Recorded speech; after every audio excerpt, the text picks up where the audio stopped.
Part 1. Introduction. Setting the stage. Picture the scenario. A young woman in rural Afghanistan is told by her family that she will marry a man chosen for her, someone she has never met. Her family believes this arrangement will provide her with security, honor their traditions, and strengthen community bonds. They see this as an act of love and responsibility. Meanwhile, in suburban America, another young woman learns that her friend's parents are pressuring her into an arranged marriage. She is horrified, viewing this as a violation of fundamental human rights and personal autonomy. She considers calling authorities to intervene. Both women, shaped by their respective cultures, hold sincere moral convictions. Both believe they understand what is right and what is wrong, yet their moral judgments stand in direct opposition to each other. This scenario encapsulates one of philosophy's most enduring and consequential questions. Is morality relative to culture, time, and circumstance, or are there universal moral truths that transcend these boundaries? The question of moral relativism versus moral universalism is not merely an abstract philosophical puzzle. It strikes at the heart of how we live together as human beings in an increasingly interconnected world.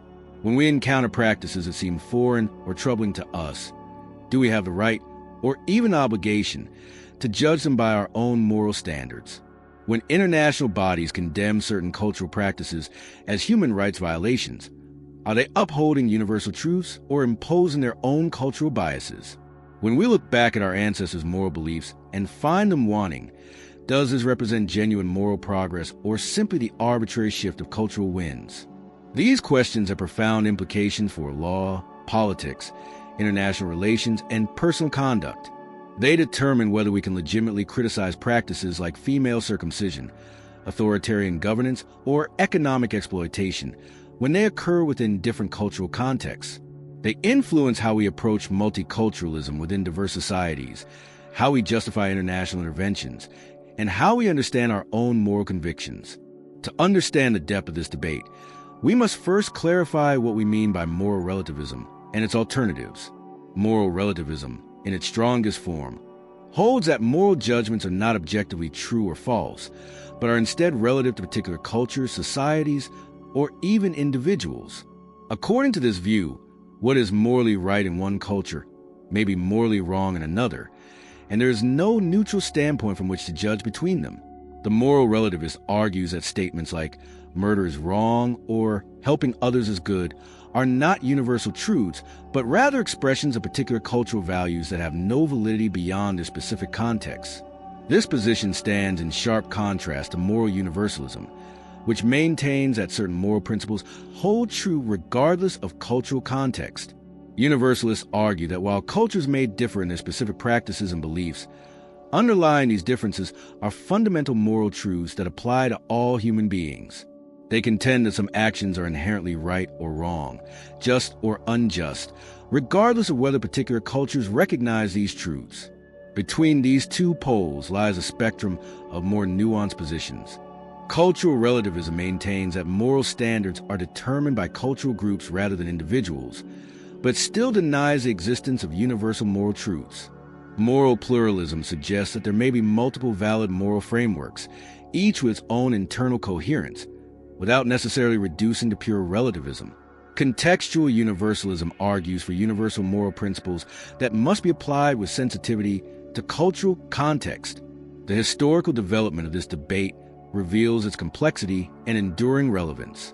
Ancient philosophers like Herodotus observed the diversity of customs across different societies and wondered whether this diversity undermined the possibility of universal moral knowledge.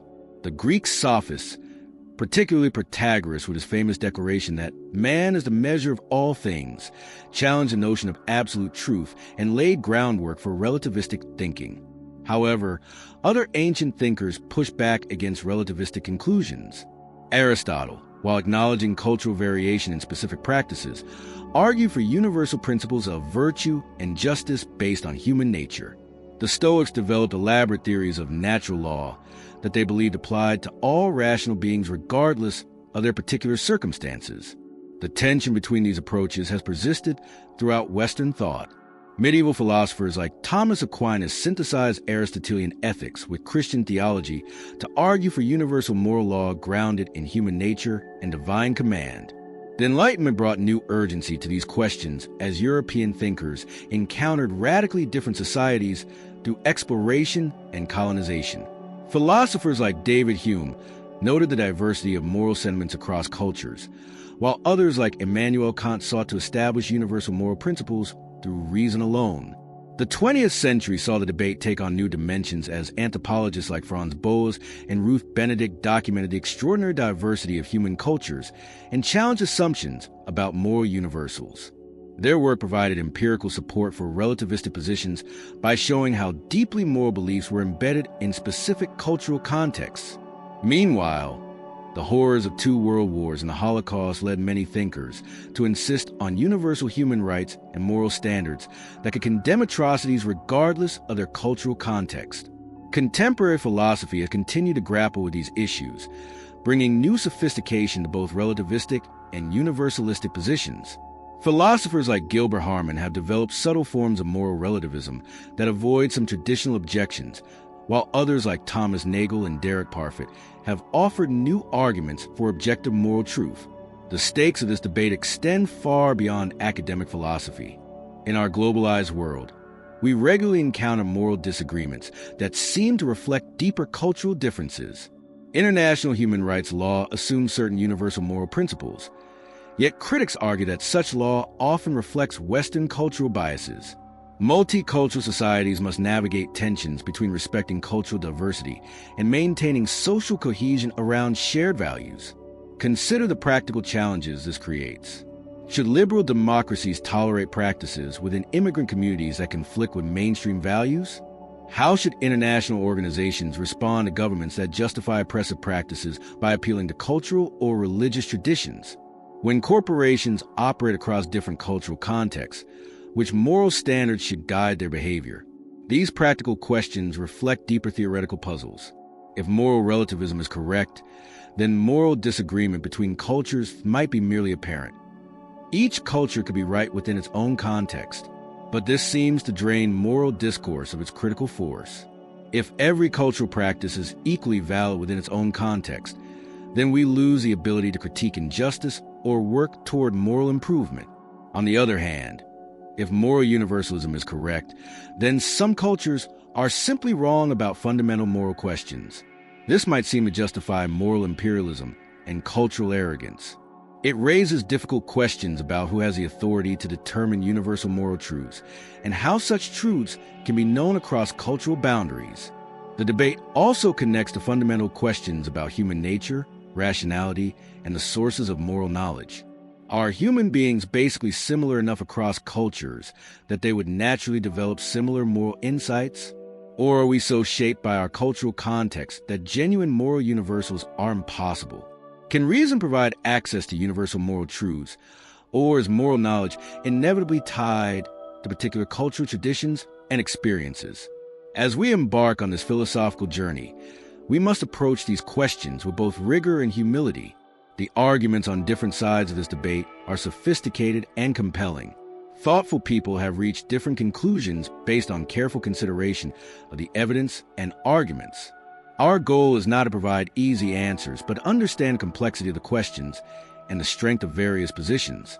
The examination of moral relativism versus universalism challenges us to think carefully about the foundations of our own moral beliefs. It forces us to consider whether our deepest convictions about right and wrong are discoveries of objective truths or products of our particular cultural inheritance. It asks us to reflect on how we should respond to moral differences and whether tolerance itself requires universal moral foundations. This debate also illuminates the relationship between description and prescription in moral philosophy. Recognizing that cultures differ in their moral beliefs is a descriptive claim that most people would accept. The controversial question is what normative conclusions we should draw from this descriptive fact. Does cultural diversity in moral belief undermine the possibility of moral truth? Or does it simply show that some cultures have better access to moral truth than others? As we explore these questions in the sections that follow, we will examine the strongest arguments on multiple sides of this debate. We will consider the evidence from anthropology, psychology, and history that bears on these philosophical questions. We will look at how different positions handle challenging cases and practical dilemmas. Throughout, we will strive to understand not just what different philosophers believe about moral relativism, but why they find their positions compelling and how they respond to objections. The question of whether morality is relative may not have a simple answer, but grappling with it seriously can deepen our understanding of morality itself and our place in a diverse world. Whether we ultimately embrace relativism, universalism, or some middle position, the journey of exploration will illuminate fundamental questions about human nature, cultural diversity, moral knowledge, and the possibilities for ethical dialogue across difference. Part 2. The Case for Cultural Relativism. The anthropologist Ruth Benedict stood before her colleagues in the 1930s and made a revolutionary claim that would reshape how we think about morality. Drawing from her extensive fieldwork among diverse cultures, she argued that what we call moral is simply a reflection of cultural patterns that have developed over time in particular societies. The concept of the normal is properly a variant of the concept of the good, she declared. It is that which society has approved. Benedict's insight emerged from careful observation of how radically different societies organize their moral lives. Among the Pueblo peoples of the American Southwest, she found cultures that prize cooperation, modesty, and harmony above all else. Individual achievement was discouraged. Those who stood out were viewed with suspicion and often ostracized. The highest virtue was to blend seamlessly into the community, to avoid drawing attention to oneself, and to contribute quietly to collective well-being. Contrast this with the Kwakiutl of the Pacific Northwest, where Benedict observed a culture built around dramatic displays of wealth and status. The potlatch ceremony, in which chiefs would give away or destroy enormous quantities of goods to demonstrate their power, represented the pinnacle of moral achievement, where the Pueblo valued self-effacement. The Kwakiutl celebrated grandiose self-promotion, where one culture found virtue in equality, the other found it in hierarchy and competition. These were not mere differences in style or preference. Both cultures had elaborate moral systems that shaped every aspect of life, from child rearing to political organization to religious practice. Both cultures possessed internal coherence and provided their members with meaningful frameworks for distinguishing right from wrong. Yet their moral visions were not simply different. They were fundamentally incompatible. This anthropological evidence forms the foundation of the case for cultural relativism. The relativist argument begins with the undeniable fact of moral diversity. Across the globe and throughout history, human societies have developed radically different moral systems. What one culture considers virtuous, another considers vicious. What one society treats as sacred, another treats as abhorrent. Consider the concept of individual rights, so central to modern Western moral thinking. In many Western societies, the notion that individuals possess inherent rights that cannot be overridden by collective interests is treated as a fundamental moral truth. Yet many non-Western cultures organize their moral thinking around very different assumptions. In many East Asian societies, for instance, moral thinking begins not with individual rights, but with relational obligations and collective harmony. The Confucian tradition emphasizes duties to family, community, and state that often take precedence over individual preferences or autonomous choice. Neither approach is arbitrary or unreasonable. The Western emphasis on individual rights emerged from particular historical circumstances. The struggles against absolute monarchy, religious persecution, and totalitarian government that shaped modern democratic societies. The focus on individual autonomy made sense in contexts where collective authority had become oppressive and where social mobility and diversity required protection for individual choice. Similarly, the Confucian emphasis on relational obligation emerged from different historical circumstances. In societies facing constant threats of warfare, natural disaster, and social instability, survival depended on strong social bonds and collective coordination. Individual self-assertion could threaten the delicate networks of mutual support that made civilized life possible. Moral systems that prioritize harmony and hierarchy provided frameworks for maintaining social order in challenging circumstances. The cultural relativist argues that these differences reflect genuine moral variation rather than one culture being right and others wrong. Moral systems develop in response to particular environmental, historical, and social challenges. They represent different solutions to the universal human problem of how to live together in communities. Since the challenges vary, the solutions naturally vary as well. This view finds support in evolutionary approaches to morality. If moral systems evolve to promote group survival and cooperation, then we should expect different environments and challenges to produce different moral adaptations. Just as biological evolution produces different physical adaptations to different ecological niches, cultural evolution might produce different moral adaptations to different social niches. Consider how different economic systems give rise to different moral emphases. In subsistence hunting societies, moral systems typically emphasize sharing, cooperation, and egalitarianism. Hoarding resources while others go without is viewed as deeply immoral because it threatens group survival.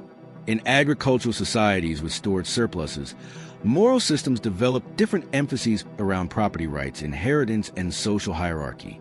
In modern market economies, moral systems evolve to accommodate individual accumulation of wealth while maintaining mechanisms for social cooperation.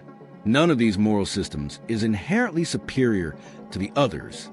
Each represents a reasonable response to particular circumstances and challenges. The moral emphasis on sharing that makes perfect sense in a hunter-gatherer context might be counterproductive in a market economy, where individual incentives drive innovation and productivity.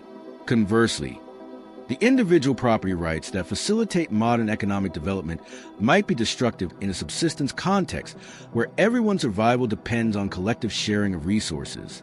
The relativist also points to the internal coherence of different moral systems. Within their own context, moral systems typically display logical consistency and provide comprehensive guidance for human behavior. The Pueblo emphasis on harmony and cooperation is not simply a random preference, but part of an integrated worldview that includes beliefs about human nature, social organization, and the relationship between individuals and communities. The system works for a Pueblo society because it fits their environment, their social structure, and their conception of human flourishing. This coherence suggests that moral systems cannot be evaluated piecemeal by extracting particular practices and judging them against external standards. Practices that seem problematic from the outside may play essential roles within their broader cultural context. The arranged marriages that trouble Western observers may serve important functions in societies organized around extended kinship networks, where marriage alliances affect not just individuals, but entire family groups across generations. The relativist argues that imposing external moral judgments on such practices reflects a kind of cultural imperialism. When Western observers condemn arranged marriage as a violation of individual autonomy, they are applying moral criteria that emerge from their own cultural context, one that prioritizes individual choice and romantic love. But these criteria may not be appropriate for evaluating practices within cultures organized around different values and assumptions. This points to another crucial aspect of the relativist argument: the problem of moral authority. Who has the right to determine universal moral truths? Throughout history, claims about moral universals have typically been made by dominant groups seeking to justify their power over others. European colonizers claimed moral superiority to justify their domination of other societies. Religious authorities have claimed privileged access to moral truth to justify their control over believers. Powerful nations have claimed to represent universal values to justify their interference in weaker societies. The relativist suggests that these claims to moral authority are suspect. They reflect not genuine insight into universal truths, but the tendency of powerful groups to universalize their own particular perspectives.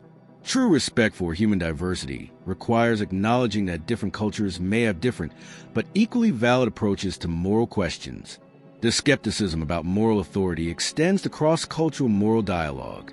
While people from different cultures can certainly communicate about moral questions, the relativist argues that such dialogue cannot lead to objective judgments about which moral system is superior. Each participant in the dialogue brings their own cultural assumptions and biases. There is no neutral standpoint from which to evaluate different moral systems objectively. The relativist position also draws support from the sociology of knowledge. Our beliefs about morality, like our beliefs about everything else, are shaped by our social environment. We learn moral concepts through socialization processes that vary dramatically across cultures.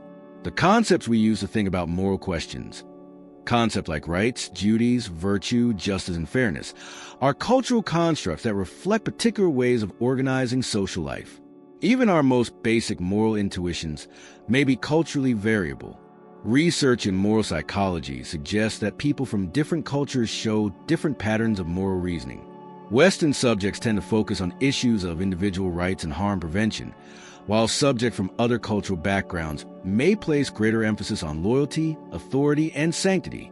These differences appear early in development and persist into adulthood, suggesting that they reflect deep cultural patterning rather than superficial differences in explicit beliefs. The relativist argues that these findings undermine claims about universal moral intuitions. If our most fundamental moral judgments are shaped by cultural learning, then we cannot appeal to them as evidence for objective moral truths. What seem like universal moral insights may simply reflect a limited range of cultures that have been studied or the influence of increasingly globalized cultural patterns. Furthermore, the relativist points to the historical variability of moral beliefs within cultures. What seems obviously right to us now was often considered obviously wrong by our ancestors. Slavery was widely accepted throughout most of human history. Women were denied basic political rights in virtually all societies until very recent times. These historical changes suggest that moral beliefs are contingent rather than reflective of timeless truths. The standard response, that these changes represent moral progress, is questioned by the relativist. How can we determine whether changes in moral belief represent genuine improvement rather than arbitrary shift? Any criterion we use to judge progress will itself reflect our current cultural biases. From our contemporary perspective, the abolition of slavery looks like moral progress, but this judgment assumes that individual freedom and equality are morally fundamental values, assumptions that our slave-owning ancestors would have rejected. The relativist also challenges the assumption that moral disagreement is always problematic. Perhaps different cultures can have different but equally valid approaches to moral questions, just as they can have different but equally valid approaches to art, music, or cuisine. The existence of cultural diversity in moral belief might reflect the richness of human creativity, rather than the failure of some cultures to discover moral truth. This perspective encourages tolerance and humility in cross-cultural encounters. Instead of approaching other cultures with the assumption that our own moral beliefs provide the standard for judgment, relativism encourages us to approach them with curiosity and openness. We might learn from other moral systems rather than simply judging them. We might discover that practices that initially seem strange or problematic actually serve important functions within their cultural contexts. The relativist position also provides resources for criticizing moral imperialism and cultural domination. When powerful societies impose their moral beliefs on weaker ones, through economic pressure, military force, or cultural influence, relativism provides grounds for resistance. It suggests that cultural diversity is valuable and that different societies have the right to organize their moral lives according to their own traditions and circumstances. This has contemporary relevance in debates about human rights, international law, and global governance. When international bodies condemn certain cultural practices as human rights violations, relativists ask whether this represents genuine moral insight or the imposition of Western cultural values on non-Western societies.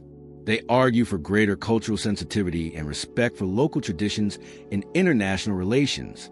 The case for cultural relativism thus rests on several interconnected arguments: the empirical fact of moral diversity, the cultural embeddedness of moral concepts, the problem of moral authority, the coherence of different moral systems within their own contexts, and the value of tolerance and humility in cross-cultural relations.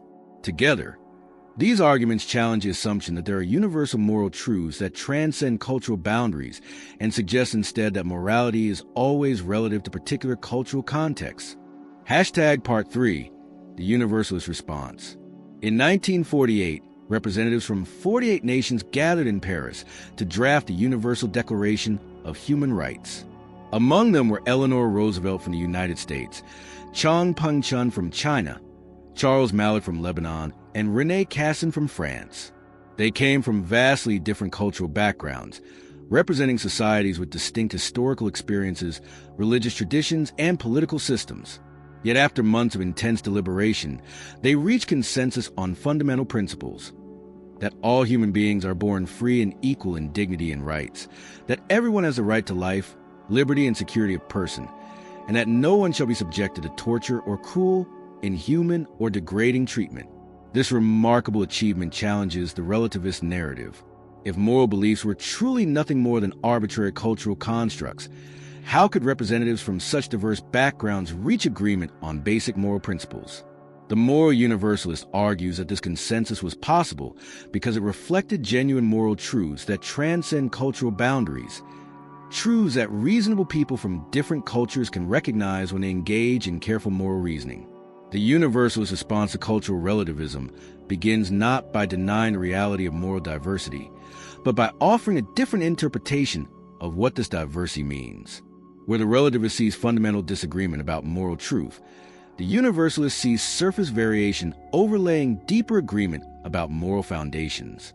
Where the relativist sees arbitrary cultural construction, the universalist sees different applications of universal principles to varying circumstances.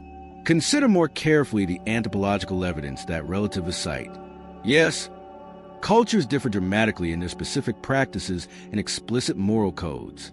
But the universalist argues that these differences often mask underlying similarities in moral structure and concern. Every known human society makes moral distinctions. Every society has concepts that translate, however imperfectly, into our terms for right and wrong, just and unjust, virtuous and vicious.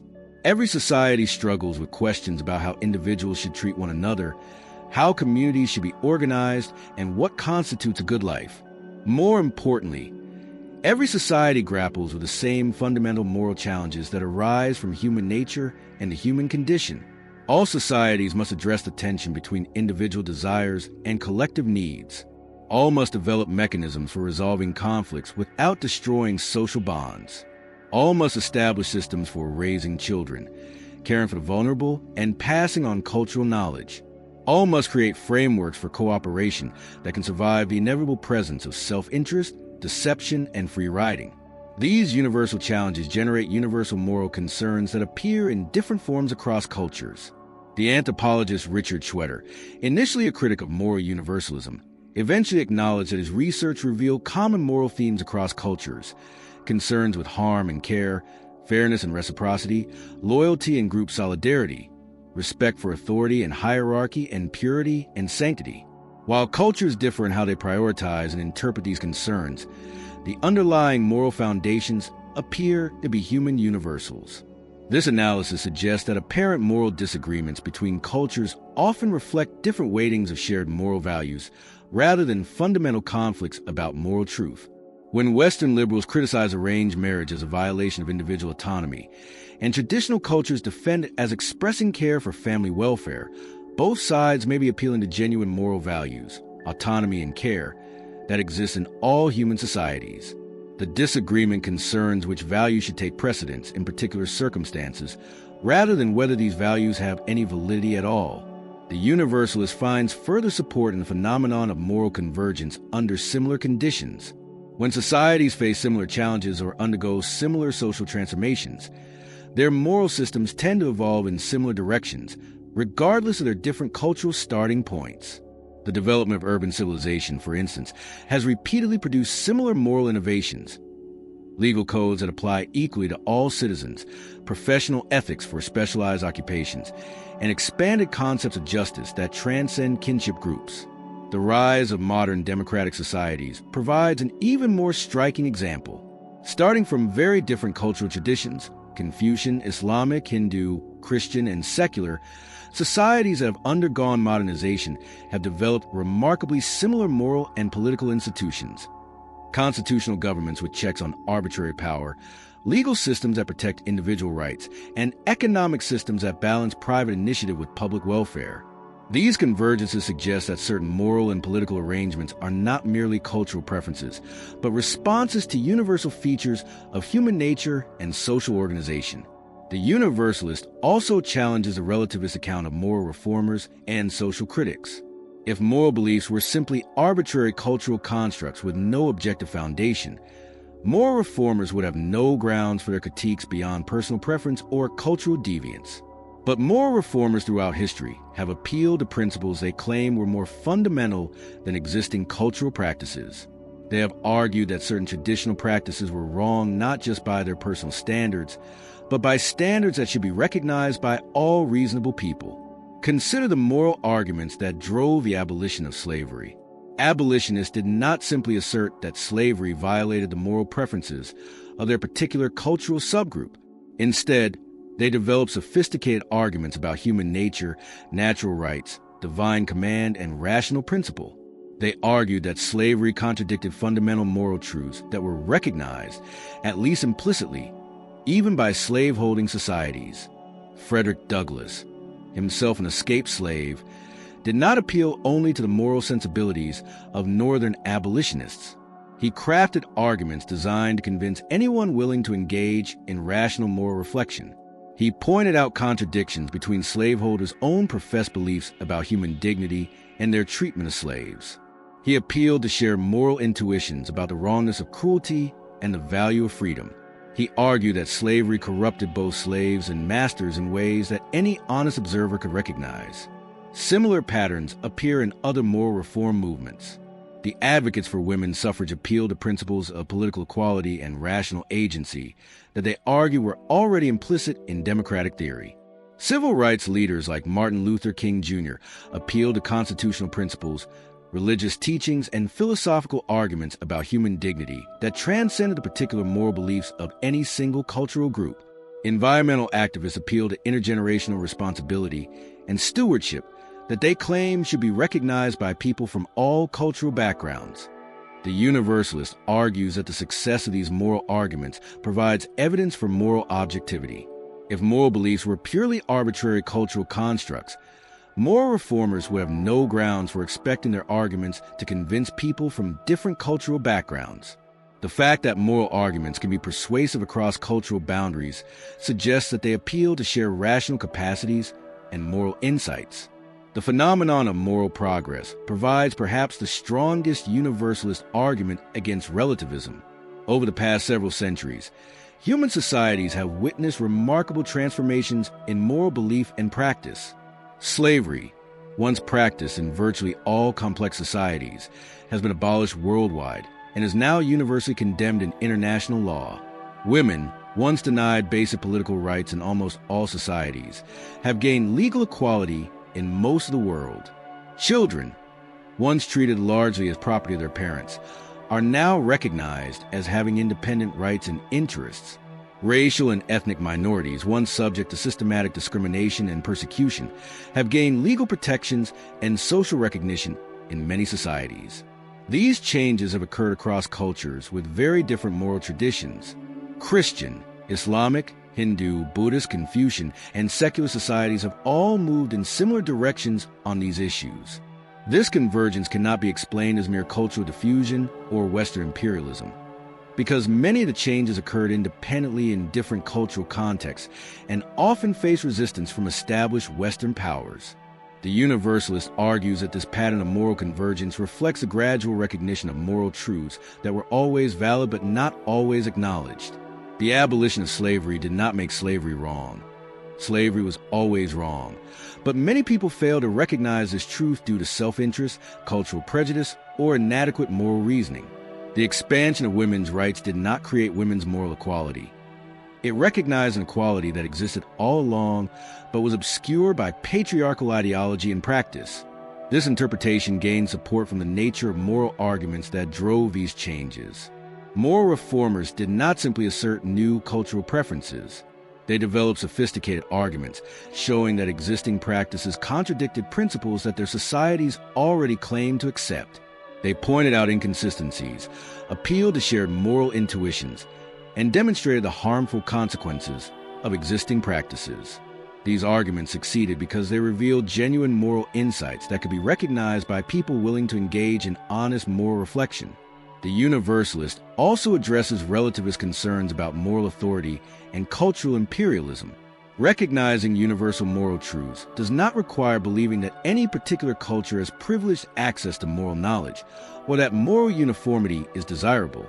Instead, It provides a framework for constructive moral dialogue between cultures that respects both moral truth and cultural diversity. Universal moral principles are typically quite abstract and general. They provide broad constraints on acceptable moral systems rather than detailed prescriptions for specific practices. The principle that all persons deserve equal moral consideration, for instance, is compatible with a wide range of cultural practices and institutions. It rules out slavery, genocide, and systematic oppression, but allows for considerable variation in how equality is understood and implemented. Moreover, moral universalism encourages humility about our current moral beliefs. If moral truth exists independently of what any particular culture believes, then all cultures, including our own, are fallible in their moral judgments. We should be open to learning from other cultures and to revising our beliefs when presented with better arguments or evidence. This universalist humility differs sharply from the moral arrogance that relativists associate with universalism. The universalist also points to fundamental problems with the relativist position itself. Strong relativism appears to be self-defeating in several ways. The relativist claim that there are no universal moral truths is itself presented as a universal truth about morality. The relativist insistence on tolerance and respect for cultural diversity treats tolerance as a universal value rather than merely a cultural preference of liberal societies. When relativists criticize cultural imperialism or argue for cultural sensitivity, they appeal to moral principles they expect people from different cultures to recognize. These contradictions suggest that some form of moral universalism is inescapable. Even relativists must make universal moral claims when they engage in moral argument. They cannot consistently maintain both that moral truth is culturally relative and that their own arguments about tolerance and cultural respect should be accepted by people from different cultures. Furthermore, strict relativism undermines the possibility of moral criticism and moral progress. If all moral beliefs are equally valid within their cultural context, then we cannot criticize practices like slavery, genocide, or oppression when they occur within cultures that accept them. We cannot argue for moral reform or work toward moral improvement. We cannot even engage in meaningful moral dialogue with people from different cultural backgrounds. The universalist argues that these implications reveal the bankruptcy of strict relativism as a moral position. While relativism may seem initially attractive as a way of promoting tolerance and humility, it ultimately destroys the foundations of moral discourse itself. It provides no resources for criticizing injustice, working toward moral improvement, or engaging in the kind of moral reflection that has driven humanity's greatest moral achievements. Recent developments in moral psychology provide additional support for universalist conclusions. Research by Jonathan Haidt and others suggests that people from different cultures share basic moral foundations: care, fairness, loyalty, authority, sanctity, and liberty, even though they differ in how they prioritize and apply these foundations. These shared foundations appear early in development and manifest similarly across cultural boundaries, suggesting that they reflect universal features of human moral psychology rather than arbitrary cultural construction. Cross-cultural studies of moral development also reveal universal patterns. Children from different cultures go through similar stages in developing moral reasoning abilities. They show similar patterns of emotional response to moral violations. They demonstrate similar capacities for empathy, reciprocity, and cooperation. These universals in moral development suggest that moral capacities are part of human nature rather than purely cultural artifacts. The universalist concludes that while cultures certainly differ in their specific moral practices and beliefs, these differences occur against a background of shared moral foundations rooted in universal features of human nature and the human condition. Moral diversity reflects different applications of universal principles to varying circumstances rather than fundamental disagreement about moral truth. The possibility of moral criticism, moral progress, and cross-cultural moral dialogue depends on recognizing these universal foundations while respecting legitimate cultural variation in their interpretation and application. Part 4. The Complexity of Moral Progress. In 1860, the institution of slavery was legal and widely practiced throughout the American South. Millions of human beings were bought, sold, and owned as property. Leading intellectuals, prominent religious figures, and respected political leaders defended slavery as natural, beneficial, and divinely ordained. By 1865, Slavery had been constitutionally abolished. Within a generation, practices that had been considered normal and moral were universally condemned as barbaric and evil. Was this transformation an example of genuine moral progress? The discovery and implementation of moral truths that had always existed? Or was it simply cultural change, one arbitrary set of moral beliefs being replaced by another equally arbitrary set? This question strikes at the heart of debates between moral relativists and universalists, and its answer has profound implications for how we understand morality itself. The concept of moral progress presents one of the most challenging puzzles in moral philosophy. On one hand, the notion seems almost undeniable when we consider historical developments like the abolition of slavery, the expansion of political rights, the recognition of human equality, and the development of international humanitarian law. These changes appear to represent genuine moral improvements rather than mere shifts in cultural fashion. They seem to reflect growing recognition of moral truths about human dignity, equality, and rights. On the other hand, the idea of moral progress raises difficult questions that relativists are quick to exploit. How can we determine whether moral changes represent genuine improvement rather than arbitrary variation? What standards can we use to judge progress that do not simply reflect our own cultural biases? If moral beliefs are always embedded in particular cultural contexts, how can we claim that later beliefs are objectively better than earlier ones? The universalist typically responds to these challenges by arguing that moral progress is indeed possible and that historical evidence provides clear examples of it. The abolition of slavery represents paradigmatic moral progress because it involved recognition of fundamental moral truths about human equality and dignity. These truths were always valid, but they were obscured by self-interest, cultural prejudice, and inadequate moral reasoning. Moral progress occurred when people developed better arguments, more complete information, and more consistent application of their own moral principles. Frederick Douglass exemplifies this universalist interpretation of moral progress. In his speeches and writings, Douglass did not argue that slavery had become wrong or that moral standards had changed. Instead, he argued that slavery had always been wrong and that Americans needed to recognize truths that were already implicit in their founding principles. He pointed to the Declaration of Independence's assertion that all men are created equal and argued that this principle, properly understood, condemned slavery. He appealed to Christian teachings about human brotherhood and divine love to show that slavery contradicted religious commitments that Americans already professed. Douglass's arguments succeeded not because they introduced novel moral concepts, but because they revealed contradictions and inconsistencies in existing moral beliefs. They showed that slavery could not be reconciled with principles that Americans already accepted. This pattern of moral reasoning, showing that existing practices violate principles that people already endorse, appears repeatedly in successful moral reform movements.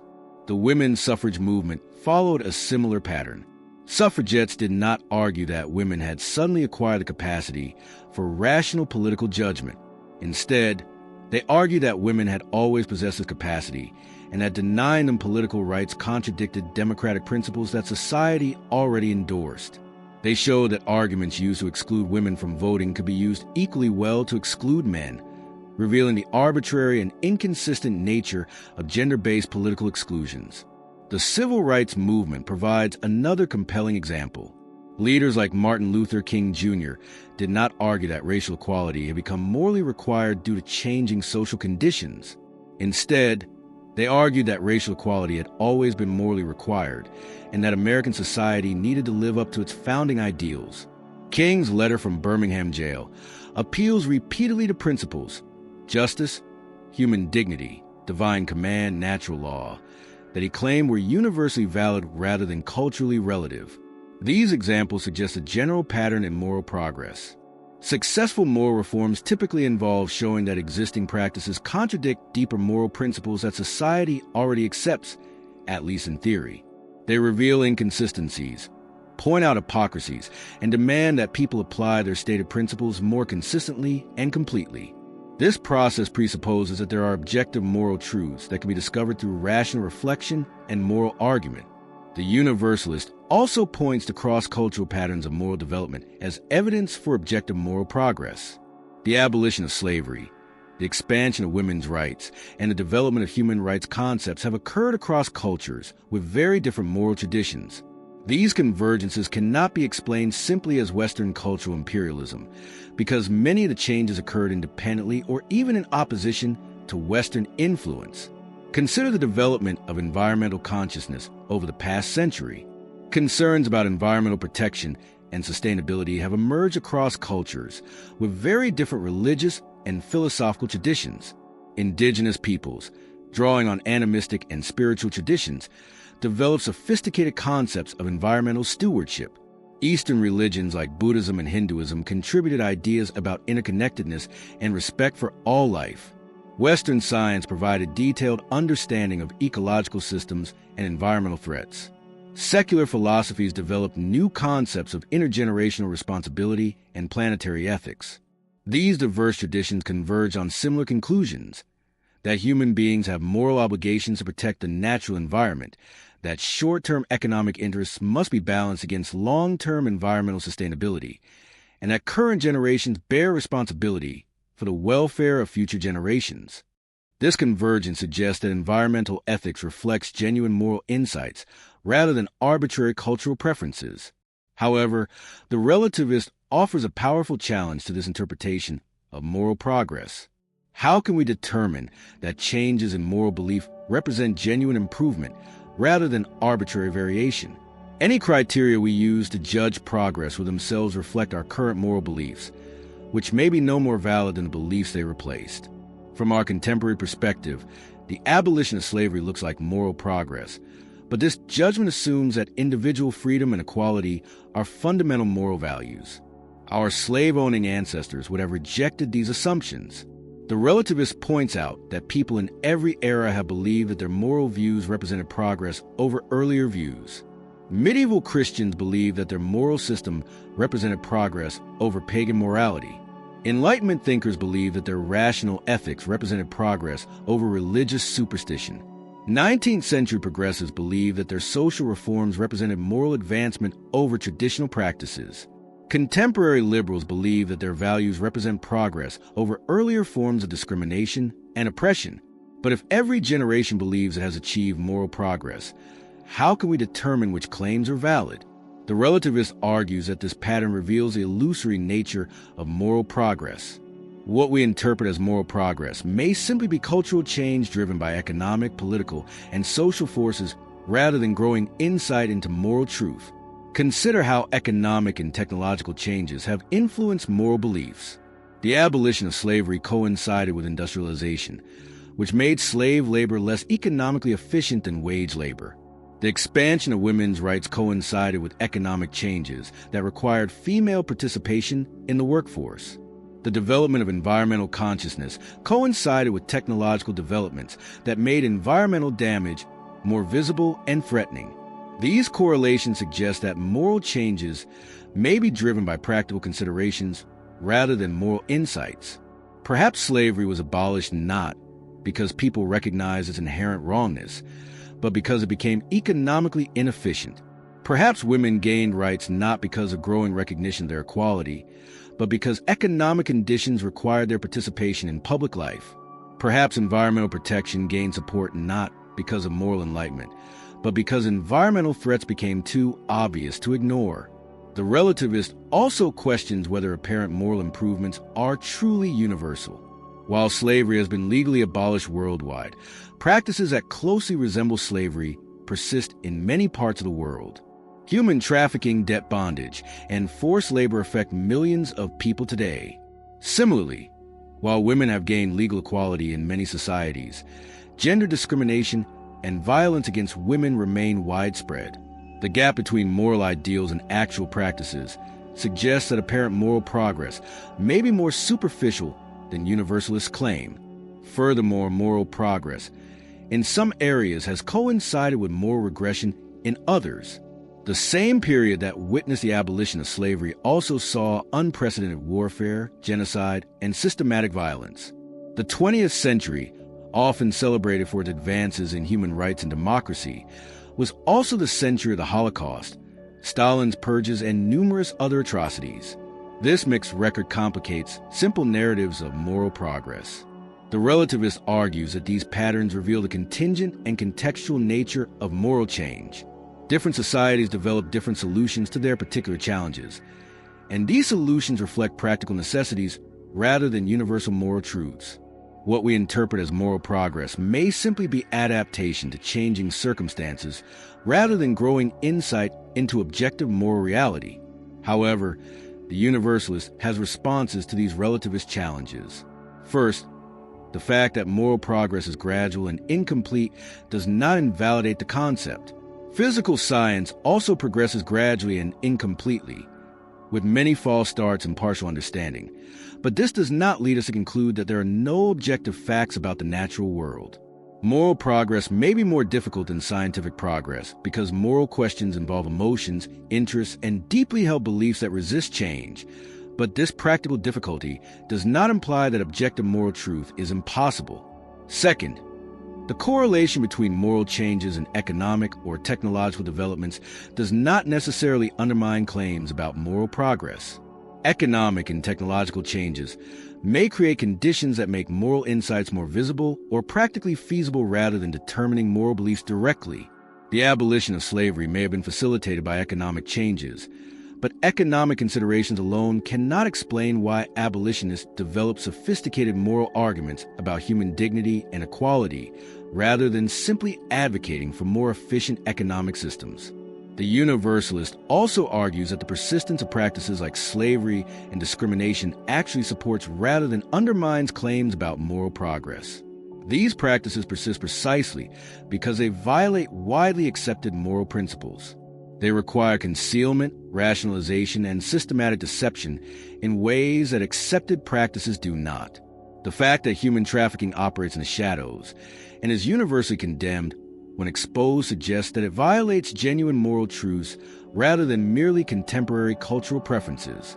Moreover, the universalist points to the cumulative and irreversible nature of certain moral developments as evidence for objective progress.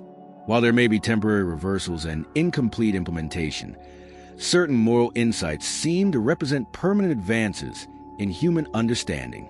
The basic principle of human equality, for instance, has become so deeply embedded in global moral discourse that even authoritarian regimes feel compelled to justify their practices in terms of human rights and equality, rather than openly rejecting these concepts. The development of international humanitarian law provides another example of cumulative moral progress. The Geneva Conventions, the Universal Declaration of Human Rights, and other international agreements represent unprecedented global consensus on fundamental moral principles. While these agreements are imperfectly implemented and sometimes violated, they establish moral standards that did not exist in earlier historical periods and that provide frameworks for criticism and reform. The universalist also addresses the problem of moral authority in judgments about progress. While it is true that our judgments about moral progress inevitably reflect our current moral beliefs, this does not necessarily invalidate them. We face similar problems in other domains without concluding that objective truth is impossible. Our scientific beliefs inevitably reflect our current theories and methods, but this does not prevent us from making justified claims about scientific progress. Our aesthetic judgments inevitably reflect our cultural background and personal experience, but this does not prevent us from recognizing genuine artistic achievements. The key insight is that judgment about progress need not be absolutely certain or culturally neutral to be objective and justified. We can have good reasons for believing that certain moral changes represent genuine improvements, while remaining open to revision and correction. The fact that moral progress is difficult to identify and evaluate does not mean that it is impossible or illusory. Furthermore, the universalist argues that the capacity for moral progress is itself evidence for moral objectivity. If moral beliefs were simply arbitrary cultural constructs with no connection to objective truth, it would be mysterious that moral argument and reflection could lead to improvements that are recognized across cultural boundaries. The fact that moral reasoning can change minds, reveal contradictions, and generate new insights suggests that morality involves more than mere cultural preference. The complexity of moral progress thus reveals both the challenges and the possibilities of moral objectivity. While moral progress is difficult to identify, evaluate, and achieve, Historical evidence suggests that genuine moral improvements are possible and that they reflect growing insight into objective moral truths rather than mere cultural change. The ongoing debates about moral progress reflect not the impossibility of moral knowledge, but the difficulty and importance of moral inquiry in human life. Part 5. Individual versus cultural relativism. When Rosa Parks refused to give up her bus seat to a white passenger in Montgomery, Alabama, on December 1, 1955, she was not acting in accordance with the dominant moral beliefs of her culture. Southern society in 1955 was built on elaborate systems of racial segregation that most white citizens considered natural, necessary, and morally justified. The laws of Alabama required racial segregation on public transportation. The customs of the community enforced these laws through both legal sanctions and social pressure.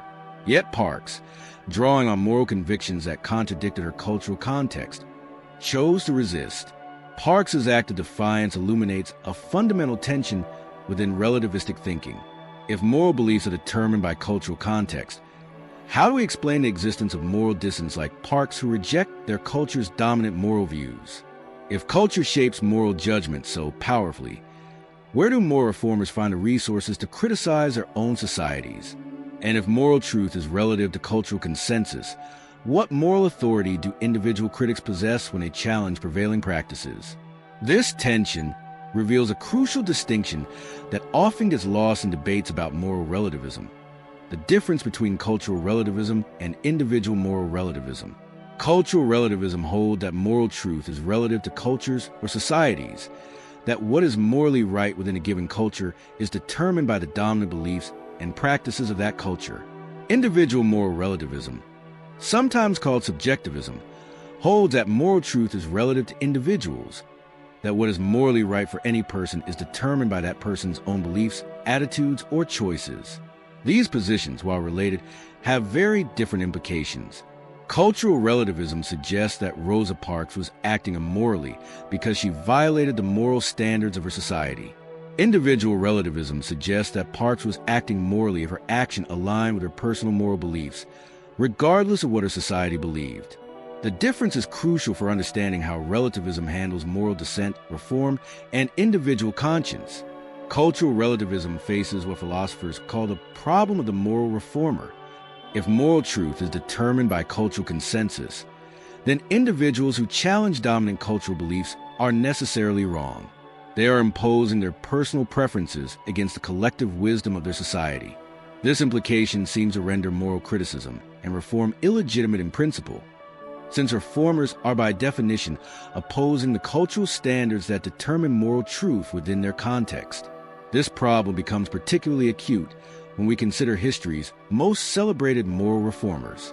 Jesus challenged the religious and social hierarchies of first-century Palestine. Buddha rejected the caste system and ritualistic practices of his Hindu cultural context. Gandhi opposed both British colonialism and traditional Indian practices like untouchability. Martin Luther King Jr. resisted the racial segregation that was legally and socially entrenched in the American South. Susan B. Anthony fought against laws and customs that denied women political rights. If cultural relativism is correct, all of these individuals were acting immorally by definition. They were rejecting the moral standards of their respective cultures and attempting to impose their personal views on societies that had different moral beliefs. Yet most people today regard these reformers as moral heroes rather than moral criminals. This suggests either that cultural relativism is false or that our contemporary judgments about moral reformers are systematically mistaken. Defenders of cultural relativism have developed several responses to this challenge. Some argue that moral reformers like King and Gandhi were not actually opposing their cultures, but were instead appealing to moral resources that already existed within their cultural traditions. King, for instance, appealed to Christian teachings about love and brotherhood that were already part of American culture. Gandhi drew on Hindu and Buddhist traditions that emphasized nonviolence and compassion. Their success came not from imposing external moral standards, but from showing that existing cultural practices contradicted deeper cultural values. This response has some plausibility, but it faces several difficulties. First, it requires a selective interpretation of cultural traditions that emphasizes some elements while ignoring others. American culture in the 1950s included Christian teachings about equality and love, but also included well-established traditions of racial hierarchy and separation. It is not obvious why King's interpretation of American cultural values should be considered more authentic than the interpretation offered by defenders of segregation. Second, this response cannot explain moral reformers who explicitly rejected major elements of their cultural traditions. Buddha's teachings directly challenge central features of Hindu culture, including the caste system, the authority of Brahmins, and elaborate ritual practices. It is difficult to interpret Buddha as simply appealing to existing Hindu cultural values when he explicitly rejected so many of them. Third, this response does not explain why some appeals to cultural traditions succeed while others fail. Many defenders of slavery, segregation, and other practices that we now condemn also appeal to cultural traditions, religious teachings, and established customs. If moral reformers succeed by appealing to existing cultural values, why do some such appeals lead to moral progress, while others are dismissed as rationalizations for injustice? Another relativist response acknowledges that individual moral judgment can conflict with cultural consensus, but argues that this simply shows the complexity of moral determination within cultural contexts. Perhaps moral truth within a culture is not determined by simple majority opinion, but by more complex processes that include the judgments of particularly insightful or morally sensitive individuals. Maybe moral reformers serve as cultural pioneers who recognize moral truths that the broader culture will eventually accept. This response moves in the direction of individual moral relativism by giving greater weight to individual judgment, but it faces new problems. How do we determine which individuals have special moral insight? Why should the judgments of moral reformers be given greater weight than the judgments of those who defend traditional practices? If individual moral insight can override cultural consensus, what role does culture play in determining moral truth? These questions point toward individual moral relativism as a potentially more coherent alternative to cultural relativism. If moral truth is relative to individuals rather than cultures, then Rosa Parks was acting morally as long as her action aligned with her own moral convictions. Her moral beliefs were valid for her regardless of whether they conflicted with dominant cultural views. Individual relativism has the advantage of preserving moral autonomy and individual conscience. It allows people to follow their own moral convictions even when these conflict with social pressure or cultural expectations. It respects the diversity of moral judgment that exists within every culture and avoids the tyranny of moral conformity that cultural relativism might seem to require. However, individual relativism faces its own serious difficulties. Most fundamentally, it seems to make moral disagreement impossible in principle. If moral truth is relative to individuals, then when two people disagree about a moral question, there is no substantive disagreement. Each person is correct within their own perspective. When Parks believed that racial segregation was wrong and white supremacists believed it was right, both beliefs were equally true within their respective individual contexts. This implication conflicts with how moral disagreement actually functions in human experience. When people engage in moral argument, they typically believe that they are disagreeing about something objective rather than simply expressing different personal preferences. They provide reasons, appeal to evidence, and attempt to convince others that their position is correct. This practice only makes sense if moral questions have answers that are independent of what any particular individual believes. Individual relativism also seems to make moral criticism of others illegitimate. If each person's moral beliefs are valid for them, then no one has grounds for criticizing anyone else's moral choices.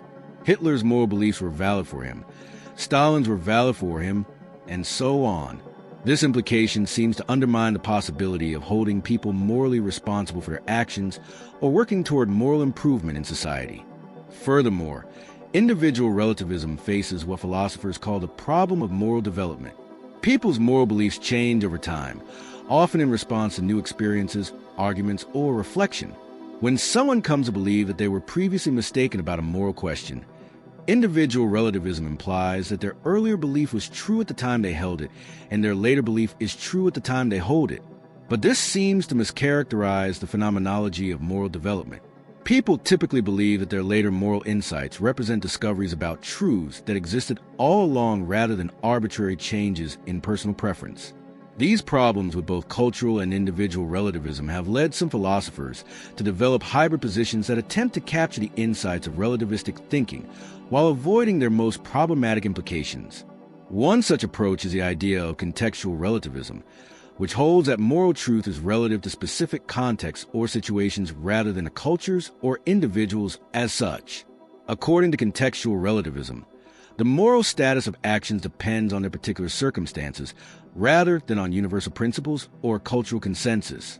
Lie might be wrong in contexts where truth-telling promotes trust and cooperation, but right in contexts where deception protects innocent people from harm. Violence might be wrong in contexts where peaceful alternatives are available, but right in contexts where it is necessary for self-defense or protection of others.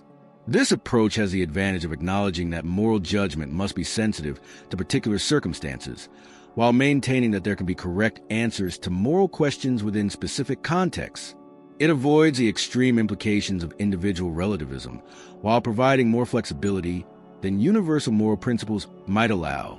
However, contextual relativism faces its own challenges. How do we determine which contextual features are morally relevant? Different people might identify different aspects of a situation as morally significant, leading to different conclusions about what morality requires. Without some principles for determining which contextual factors matter, contextual relativism may collapse into either cultural or individual relativism. Moreover, contextual relativism has difficulty explaining why some contextual factors seem consistently relevant across different situations, while others do not. The fact that an action causes unnecessary harm appears to be morally relevant in all contexts, while the fact that an action is performed on a Tuesday appears to be morally irrelevant in all contexts. This suggests that there may be universal principles that govern which contextual features are morally significant. The tension between individual moral judgment and cultural consensus thus reveals deep philosophical problems for relativistic approaches to morality.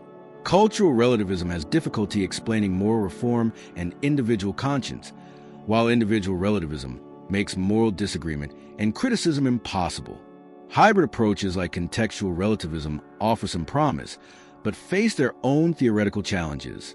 These problems suggest that the relationship between individual moral judgment and cultural context may be more complex than either relativistic or universalistic approaches typically acknowledge. Perhaps individual moral insight and cultural moral wisdom both contribute to moral knowledge in ways that cannot be captured by simple relativistic formulas. Perhaps moral truth emerges through complex interactions between individual reflection and cultural dialogue rather than being determined by either individual preference or cultural consensus alone. Understanding this complexity is crucial for making sense of moral phenomena like reform, dissent, and progress. The existence of moral reformers like Rosa Parks suggests that individual moral judgment has some independence from cultural consensus, but their success in changing cultural beliefs suggests that individual and cultural moral judgment are not completely independent either. The challenge is to develop theoretical frameworks that can explain both the possibility of moral criticism and the social nature of moral knowledge without reducing morality to either arbitrary individual preference or uncritical cultural conformity. Part 6. The problem of moral judgment. In 1996, a 17-year-old girl in Pakistan named Samia Sarwar was murdered by her mother's brother in the office of her lawyer. Sarwar had sought to divorce her abusive husband and had fled to her parents' home for protection. When her family discovered her plans, they viewed her desire for divorce as a betrayal of family honor that required lethal retribution. Her mother lured her to the lawyer's office under false pretenses, where the uncle carried out what the family considered a justified honor killing. The lawyer, Hina Jalani, who had been helping Sarwar, was horrified by the murder and worked to bring the perpetrators to justice. She argued that honor killing was a violation of basic human rights and fundamental moral principles. However, local community leaders defended the family's actions, arguing that Sarwar had violated essential cultural and religious norms, bringing unbearable shame to her family. They maintained that the killing was not only justified, but morally required by their traditional values. This tragic case exemplifies one of the most challenging problems for moral relativism, the problem of moral judgment across cultural boundaries. If moral truth is relative to cultural context, then both Jelani and the community leaders were correct within their respective frameworks. Jelani was right to condemn the honor killing, according to the liberal, rights-based moral framework she embraced. The community leaders were right to defend it according to the traditional, honor-based moral framework they embraced. There would be no objective fact of the matter about whether the honor killing was really right or wrong. But this relativistic conclusion seems deeply problematic to many people. It suggests that we cannot legitimately criticize practices like honor killing, female circumcision, child marriage, or systematic oppression when they occur within cultures that accept them. It implies that international human rights law, which condemns such practices, represents nothing more than the arbitrary imposition of Western cultural preferences on non-Western societies. It undermines the moral foundations for humanitarian intervention, international justice, and global cooperation on moral issues. The problem becomes even more complex when we consider that contemporary cultures are not hermetically sealed units with clear boundaries and unanimous consensus. Modern societies contain multiple subcultures with different moral beliefs.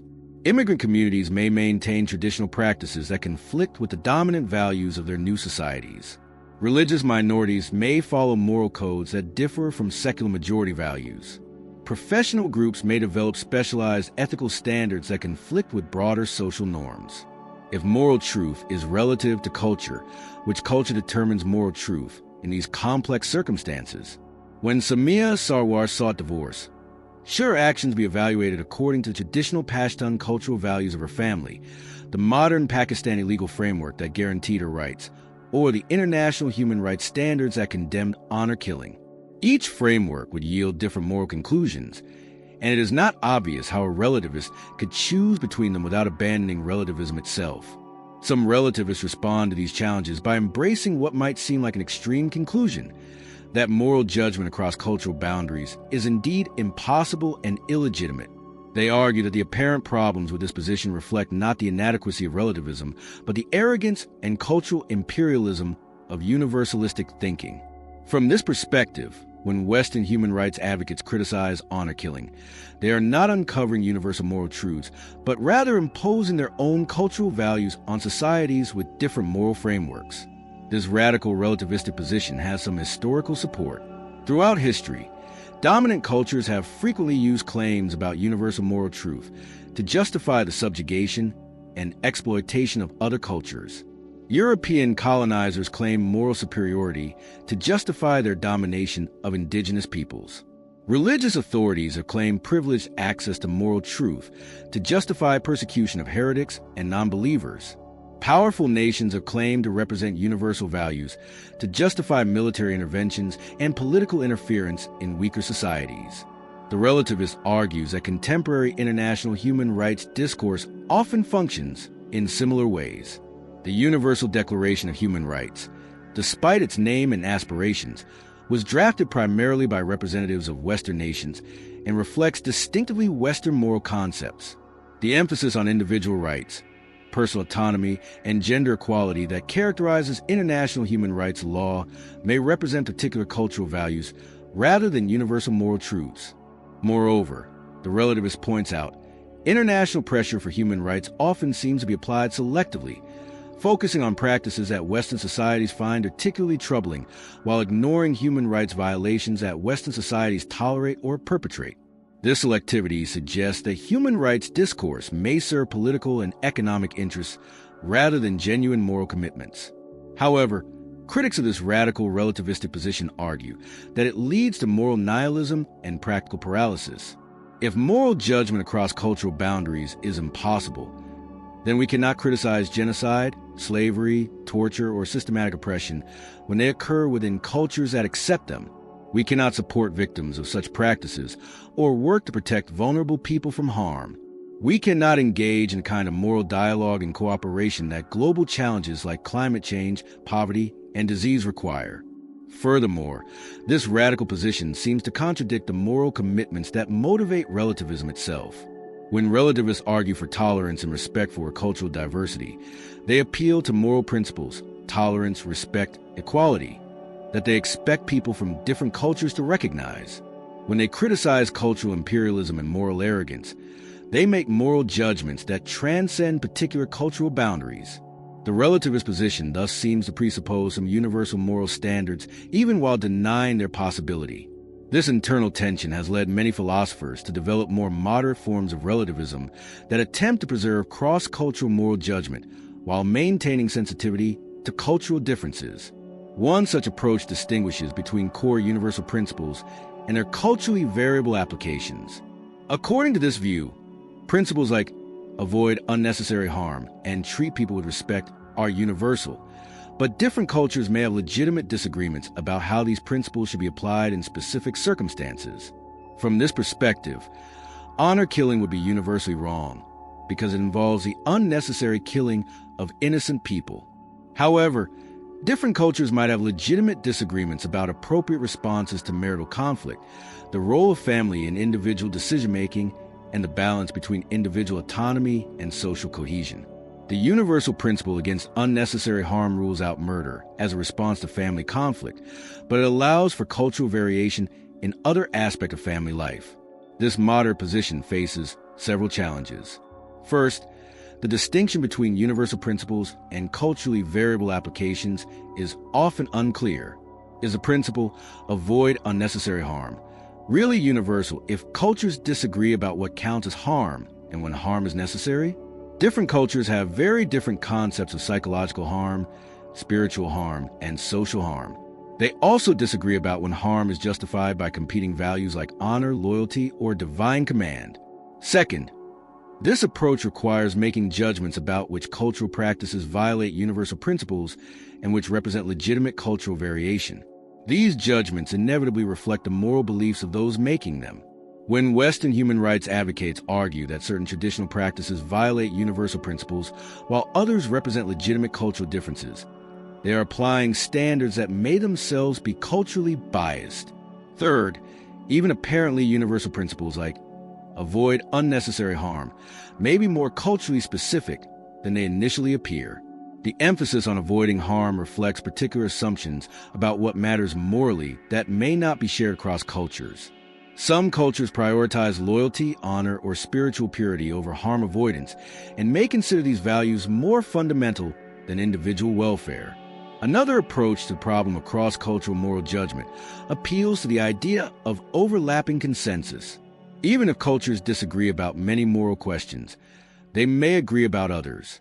These areas of agreement provide foundations for cross-cultural moral judgment that do not require imposing the values of one culture on others. For example, virtually all cultures have norms against unprovoked killing of in-group members, requirements for care of children, and expectations of reciprocity in social relationships. These commonalities might provide universal foundations for criticizing practices that violate them. Honor killing could be condemned not because it violates Western concept of individual rights, but because it violates universal norms against unprovoked killing that exists in some form in all cultures. This approach has some advantages over more ambitious forms of moral universalism. It bases universal claims on empirically observable cultural commonalities rather than abstract philosophical arguments. It avoids imposing the distinctive values of particular cultures on others by focusing on values that are widely shared. It provides practical foundations for cross-cultural cooperation without requiring agreement on comprehensive moral theories. However, the overlapping consensus approach also faces significant limitations.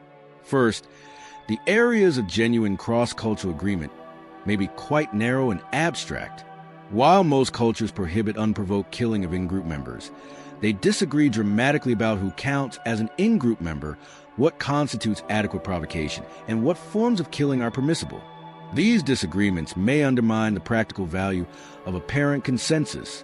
Second, the fact that certain values are widely shared does not necessarily mean that they are objectively valid. Many harmful practices, slavery, the subjugation of women, religious persecution, have also been widely practiced across cultures. Cultural commonality might reflect shared limitations or biases rather than insight into moral truth.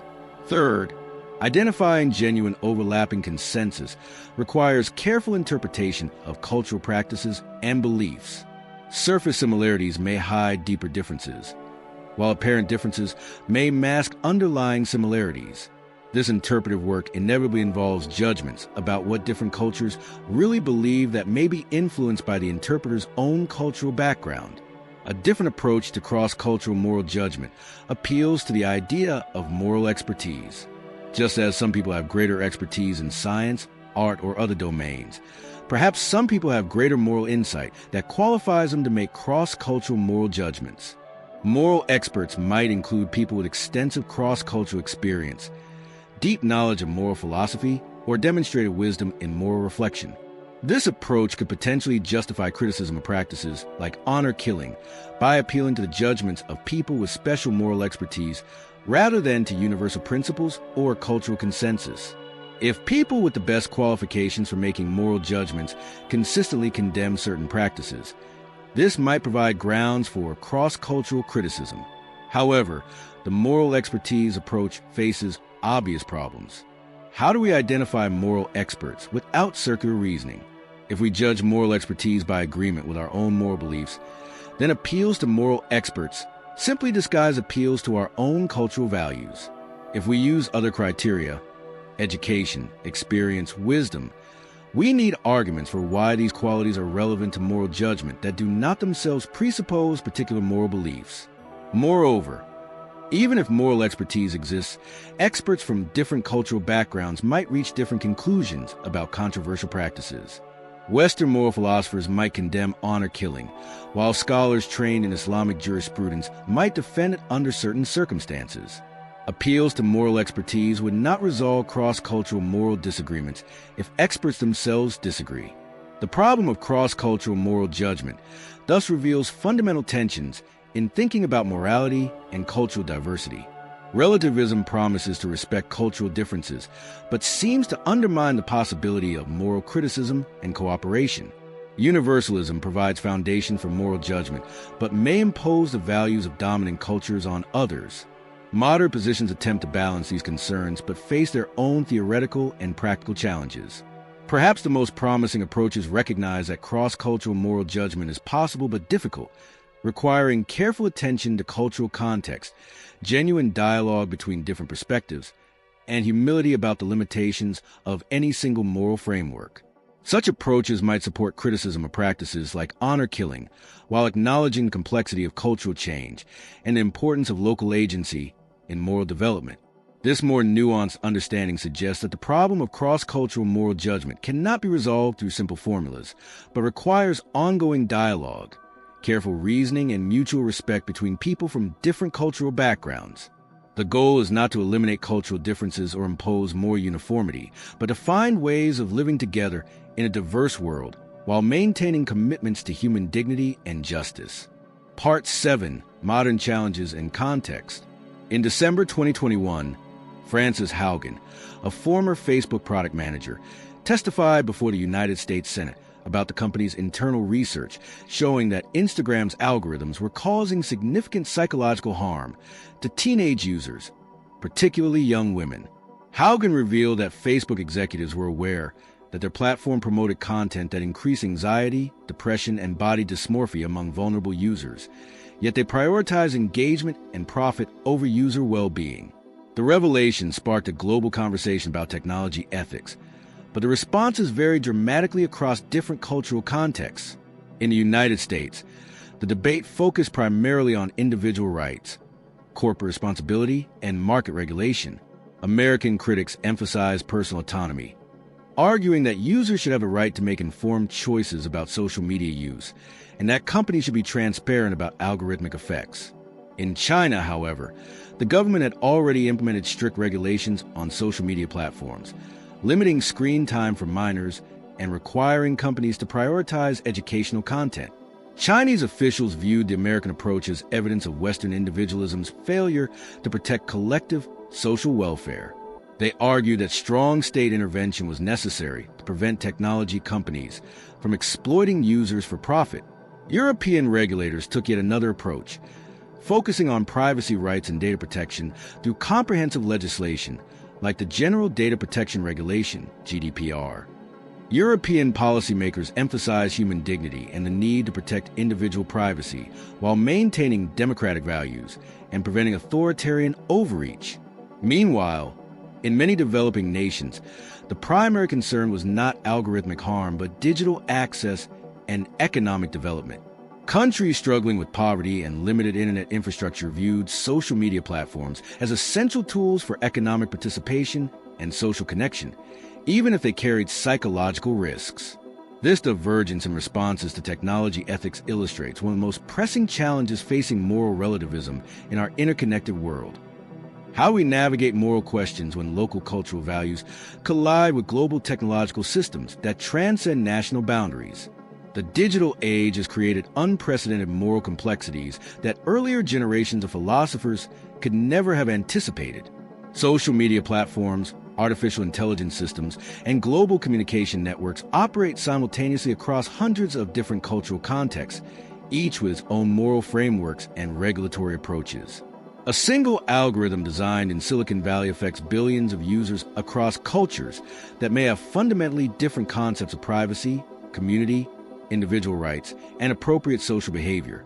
Consider the different cultural approaches to artificial intelligence ethics. Western discussions of AI often focus on individual rights, algorithmic bias, and the need for transparency and accountability in automated decision-making. These concerns reflect distinctively Western moral priorities: individual autonomy, procedural fairness, and distrust of concentrated power.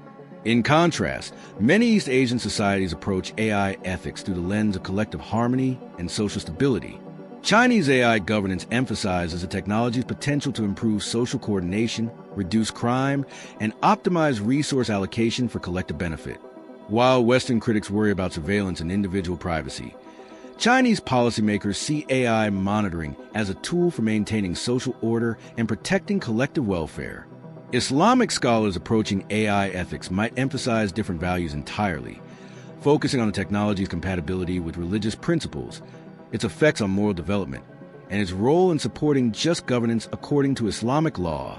Buddhist approaches might emphasize the technology's effects on human flourishing, compassion, and the reduction of suffering. None of these approaches is necessarily wrong, but they can lead to dramatically different conclusions about how AI should be developed, deployed, and regulated. A facial recognition system that Western critics condemn as invasive surveillance might be praised in other contexts as an effective tool for public safety. An AI system that one culture views as promoting beneficial social conformity might be seen by another as oppressive social control. The global nature of technology companies further complicates these moral questions. When an American technology company operates in dozens of countries with different moral frameworks, whose values should guide its policies? Should Facebook apply American free speech principles globally, even in societies that prioritize social harmony over individual expression? Should Google search algorithms reflect Western concept of information neutrality, or should they adapt to local cultural values about appropriate information sharing? Some technology companies have attempted to resolve these questions by adopting a kind of moral relativism, adapting their policies to local cultural norms and legal requirements. Google operates different search engines in different countries, removing content that violates local laws and cultural sensibilities. Facebook has developed different community standards for different regions, allowing content in some contexts that would be prohibited in others. However, this relativistic approach creates its own problems. It can lead to inconsistent and potentially hypocritical policies, where the same company promotes free expression in one context while censoring dissent in another. It can enable authoritarian governments to suppress criticism by claiming that censorship reflects legitimate cultural values. It can create a fragmented global information environment where people in different countries have access to completely different information. Moreover, the relativistic approach may be practically impossible to implement consistently. Digital technologies create network effects that transcend cultural boundaries. A social media platform cannot easily maintain separate moral frameworks for different user communities when those communities interact with each other constantly. An AI system trained on data from multiple cultures will inevitably reflect the biases and values present in that training data, regardless of the intentions of its creators. Climate change presents another arena where moral relativism faces unprecedented challenges in our globalized world. The scientific consensus is clear that human activities are causing dangerous climate change that threatens the well-being of future generations and vulnerable populations worldwide. However, different cultures have dramatically different approaches to environmental responsibility, economic development, and intergenerational obligation. Western environmental movements often emphasize individual responsibility and lifestyle changes, encouraging people to reduce their carbon footprints through personal choices about consumption, transportation, and energy use. This approach reflects Western moral frameworks that prioritize individual autonomy and personal responsibility for collective problems. Many indigenous cultures, however, understand environmental responsibility through the lens of spiritual relationship with nature and collective stewardship of the land.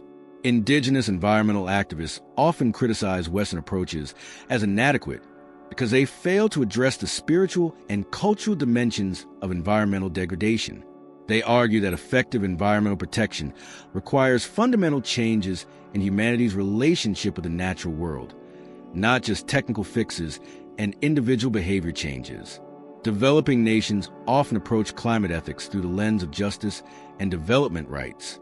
Countries like India and Nigeria argue that wealthy nations created the climate crisis through their historical emissions, and that forcing developing countries to limit their economic growth would perpetuate global inequality. They contend that climate action must address the moral imperative of poverty reduction and economic development, not just environmental protection. These different moral frameworks lead to dramatically different conclusions about appropriate climate action. Should wealthy individuals reduce their consumption to limit emissions, or should they focus on supporting clean technology development? Should developing countries limit their economic growth to prevent climate change, or should wealthy nations bear the primary responsibility for emissions reduction? Should climate action prioritize immediate human welfare or long-term environmental protection? A relativistic approach might suggest that each culture should address climate change according to its own moral framework, with wealthy Western nations focusing on individual responsibility, indigenous communities emphasizing spiritual relationship with nature, and developing nations prioritizing economic justice. However, climate change is a global problem that requires coordinated action. The atmosphere does not respect cultural boundaries, and emissions from one region affect people everywhere. The inadequacy of purely relativistic approaches to global challenges like climate change and technology governance has led to new forms of international cooperation that attempt to navigate cultural differences while addressing shared problems. The Paris Climate Agreement, for example, allows nations to set their own emissions reduction targets based on their national circumstances and priorities, while establishing a common framework for monitoring and reporting progress. Similarly, international technology governance initiatives like the Global Partnership on Artificial Intelligence bring together countries with different values and regulatory approaches to develop shared principles and best practices for AI development. These initiatives do not require participating nations to adopt identical policies, but they establish forums for dialogue and coordination on shared challenges. However, these international cooperation mechanisms face significant limitations. They often represent compromises between different values rather than genuine moral consensus, leading to weak and ineffective agreements. They can be dominated by powerful nations that impose their values on weaker participants. They may lack enforcement mechanisms that can ensure compliance with agreed principles. Moreover, international institutions themselves embody particular moral assumptions that may not be shared across cultures. The emphasis on state sovereignty, individual rights, and procedural fairness that characterizes much international law reflects Western political and moral traditions. Countries with different traditions may participate in international institutions while maintaining fundamentally different understandings of their purposes and obligations. The rise of global civil society has created another arena for cross-cultural moral dialogue and coordination. International human rights organizations, environmental movements, and technology advocacy groups bring together people from different cultural backgrounds around shared moral commitments. These organizations often develop sophisticated approaches to navigating cultural differences while maintaining core principles. For example, international human rights organizations have learned to work with local partners who can translate universal human rights principles into culturally appropriate language and strategies. Rather than simply imposing Western concepts of individual rights, these organizations support locally led efforts to promote human dignity and justice using concepts and methods that resonate within particular cultural contexts. Environmental organizations have similarly developed approaches that combine universal concerns about climate change and ecosystem protection with respect for indigenous knowledge and local cultural values. Rather than imposing Western conservation models globally, many environmental organizations now support community-based conservation efforts that integrate environmental protection with cultural preservation and economic development. Technology advocacy organizations have begun to develop culturally sensitive approaches to digital rights and AI ethics, working with partners around the world to develop locally appropriate strategies for addressing algorithmic bias, surveillance, and digital inequality. These efforts recognize that effective technology governance requires understanding local contexts and values, not just applying universal principles. These civil society approaches suggest potential models for navigating moral questions in our globalized world that neither impose universal values nor accept complete relativism. They emphasize dialogue, partnership, and mutual learning rather than top-down implementation of moral principles. They recognize cultural differences while maintaining commitments to human dignity and justice. They adapt universal principles to local contexts while supporting cross-cultural cooperation on shared challenges. However, civil society approaches also have limitations. They may lack the resources and authority necessary to address global challenges effectively. They can be influenced by the same power dynamics that affect other international institutions, with organizations from wealthy nations dominating global advocacy networks. They may struggle to balance respect for cultural differences with commitments to moral principles, sometimes compromising important values in the name of cultural sensitivity. The digital age has also created new forms of moral community that transcend traditional cultural boundaries. Online communities organized around shared interests, values, or experiences can develop their own moral norms that may differ from the broader cultures in which their members live. Professional communities that span multiple countries can develop shared ethical standards that override local cultural differences. Global movements organized around particular causes can create moral solidarity across cultural divides. These new forms of moral communities suggest that the relationship between culture and morality may be more complex and fluid than traditional debates between relativism and universalism assume.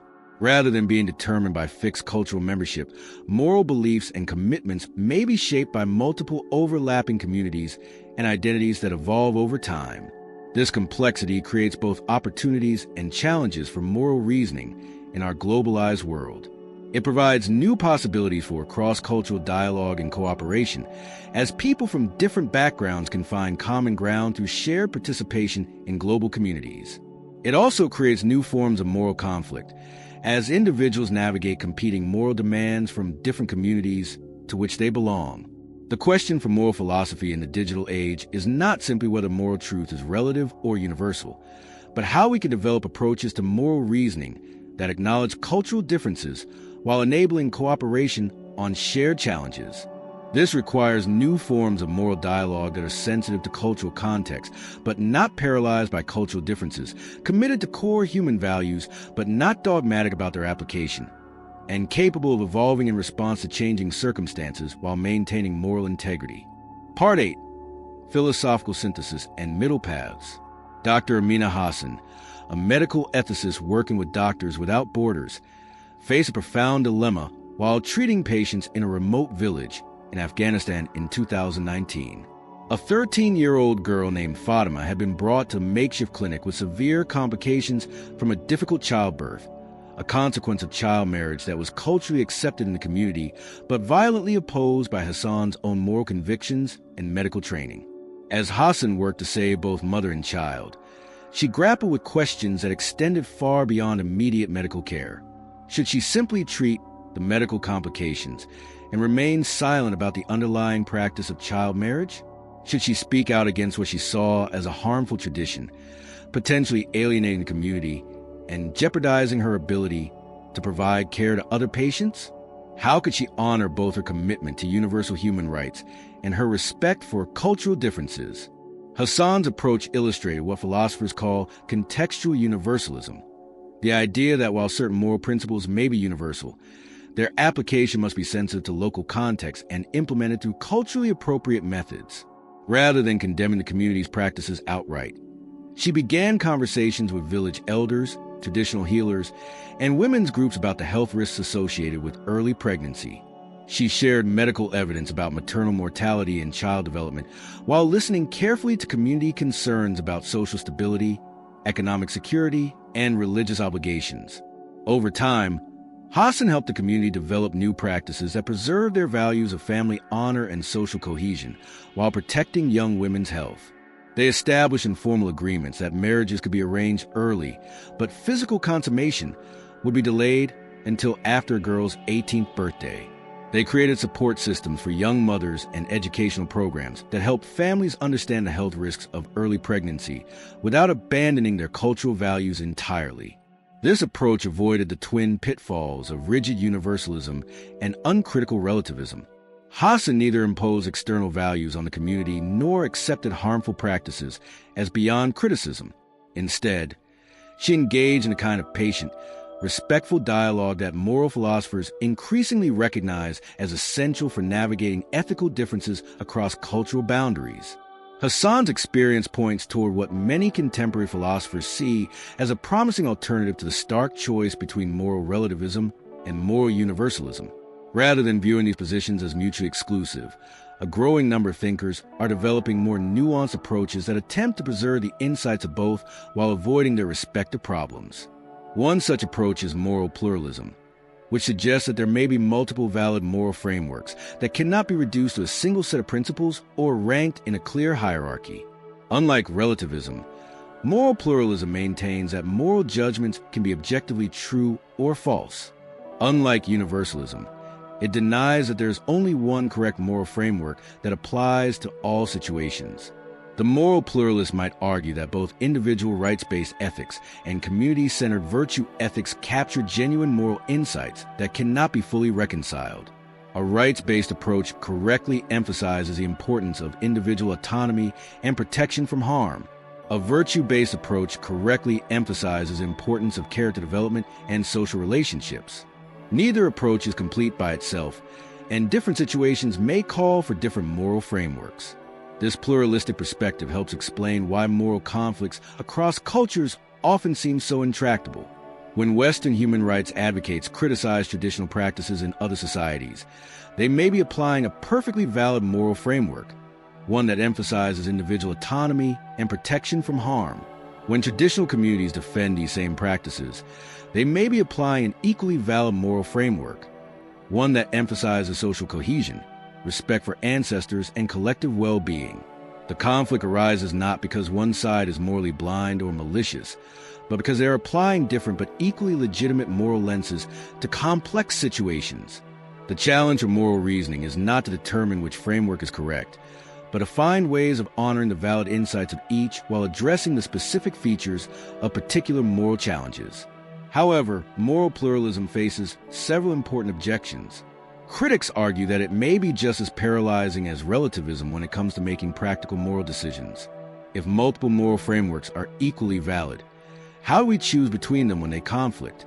The pluralist might respond that practical moral reasoning requires judgment and wisdom rather than mechanical application of universal principles. But this response may not satisfy those who want more concrete guidance for moral decision-making.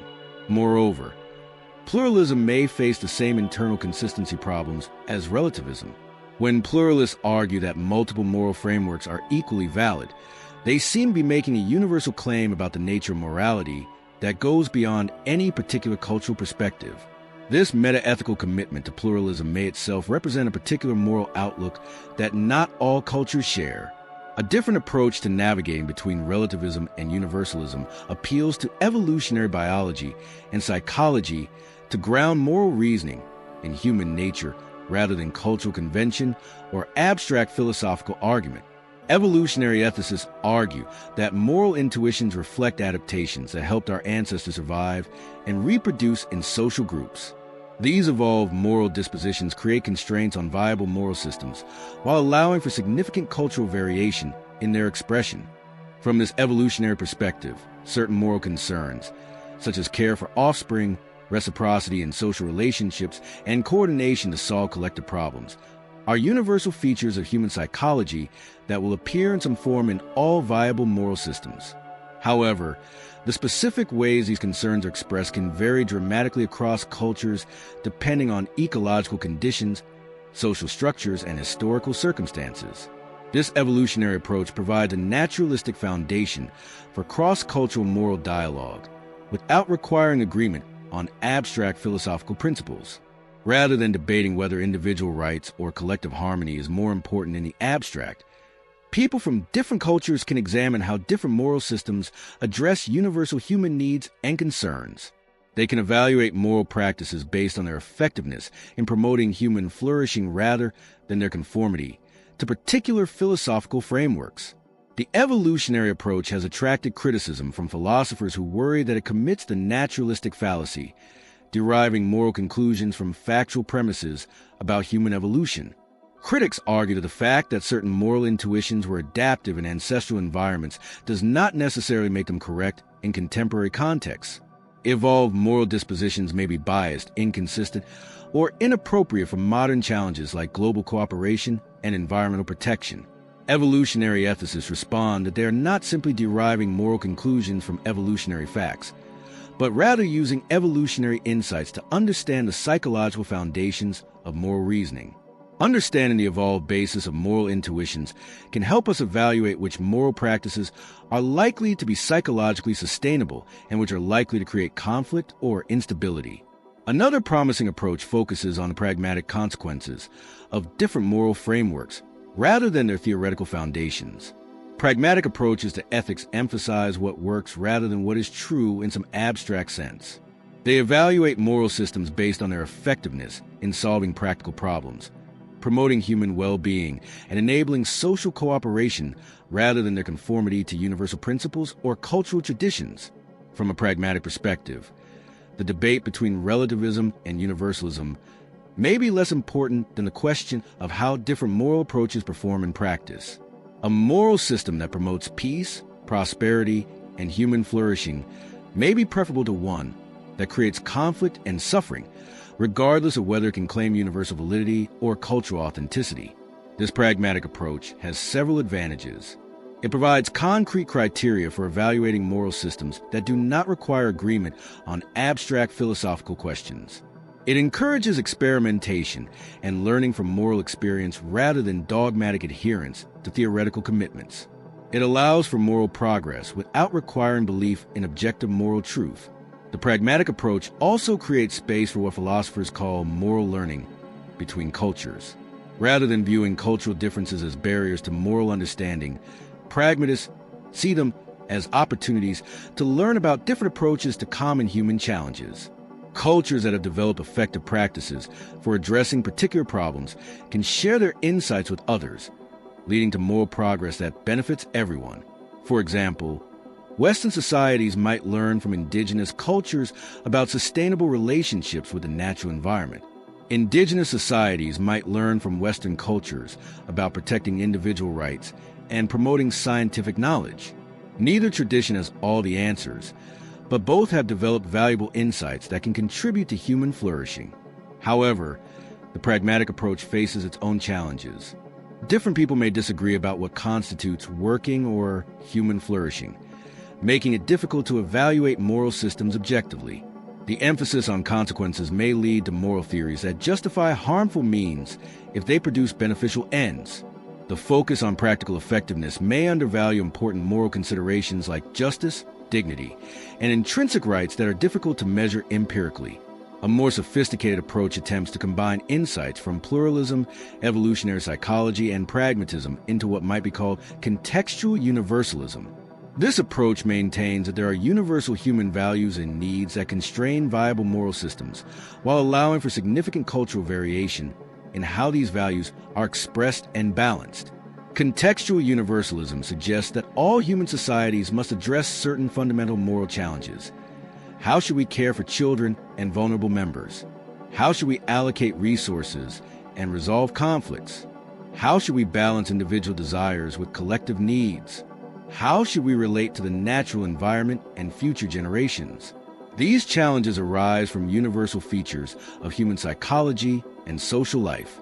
However, there may be multiple viable ways of addressing these challenges, depending on environmental conditions, cultural history, and social organization. Different societies may legitimately prioritize different values: individual autonomy versus social harmony, material prosperity versus spiritual development, innovation versus tradition, while still meeting basic human needs and maintaining social stability. This approach provides foundations for cross-cultural dialogue and cooperation without requiring complete moral consensus. People from different cultures can engage in moral reasoning by examining how their different practices address shared human challenges. They can learn from each other's successes and failures while maintaining respect for legitimate cultural differences. Contextual universalism also provides criteria for moral criticism that avoid both cultural imperialism and moral nihilism.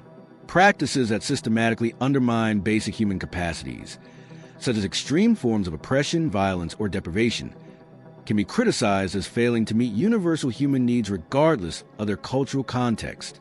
At the same time, practices that address these needs in culturally appropriate ways deserve respect even if they differ from one's own moral preferences.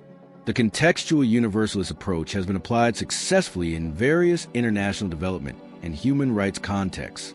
Organizations working across cultures have learned to translate universal commitments to human dignity and well-being into culturally appropriate programs and policies.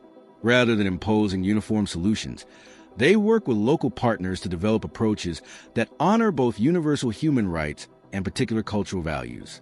For instance, efforts to promote gender equality have been most successful when they work within existing cultural frameworks rather than against them.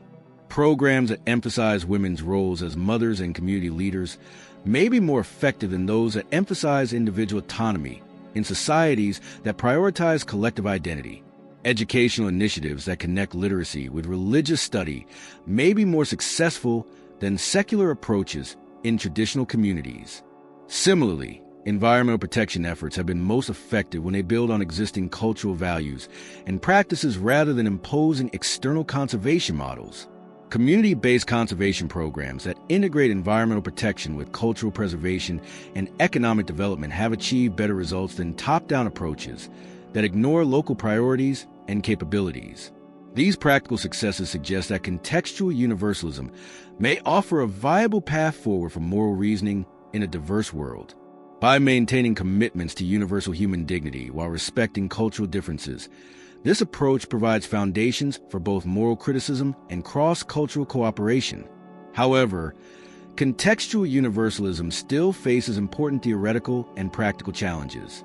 The identification of universal human values and needs inevitably reflects particular cultural perspectives and may not be genuinely universal. The application of universal principles to particular contexts requires judgments about cultural appropriateness that may be influenced by power relations and cultural biases. The emphasis on cultural sensitivity may sometimes compromise important moral commitments in the name of respecting difference. Moreover, contextual universalism may be more complex and demanding than either pure relativism or pure universalism. It requires extensive knowledge of cultural context, sophisticated judgment about balancing competing values, and patient engagement in cross-cultural dialogue. These requirements may make it impractical for many real-world moral decisions that must be made quickly with limited information. Despite these challenges, contextual universalism and related approaches represent important progress in moral philosophy's engagement with cultural diversity.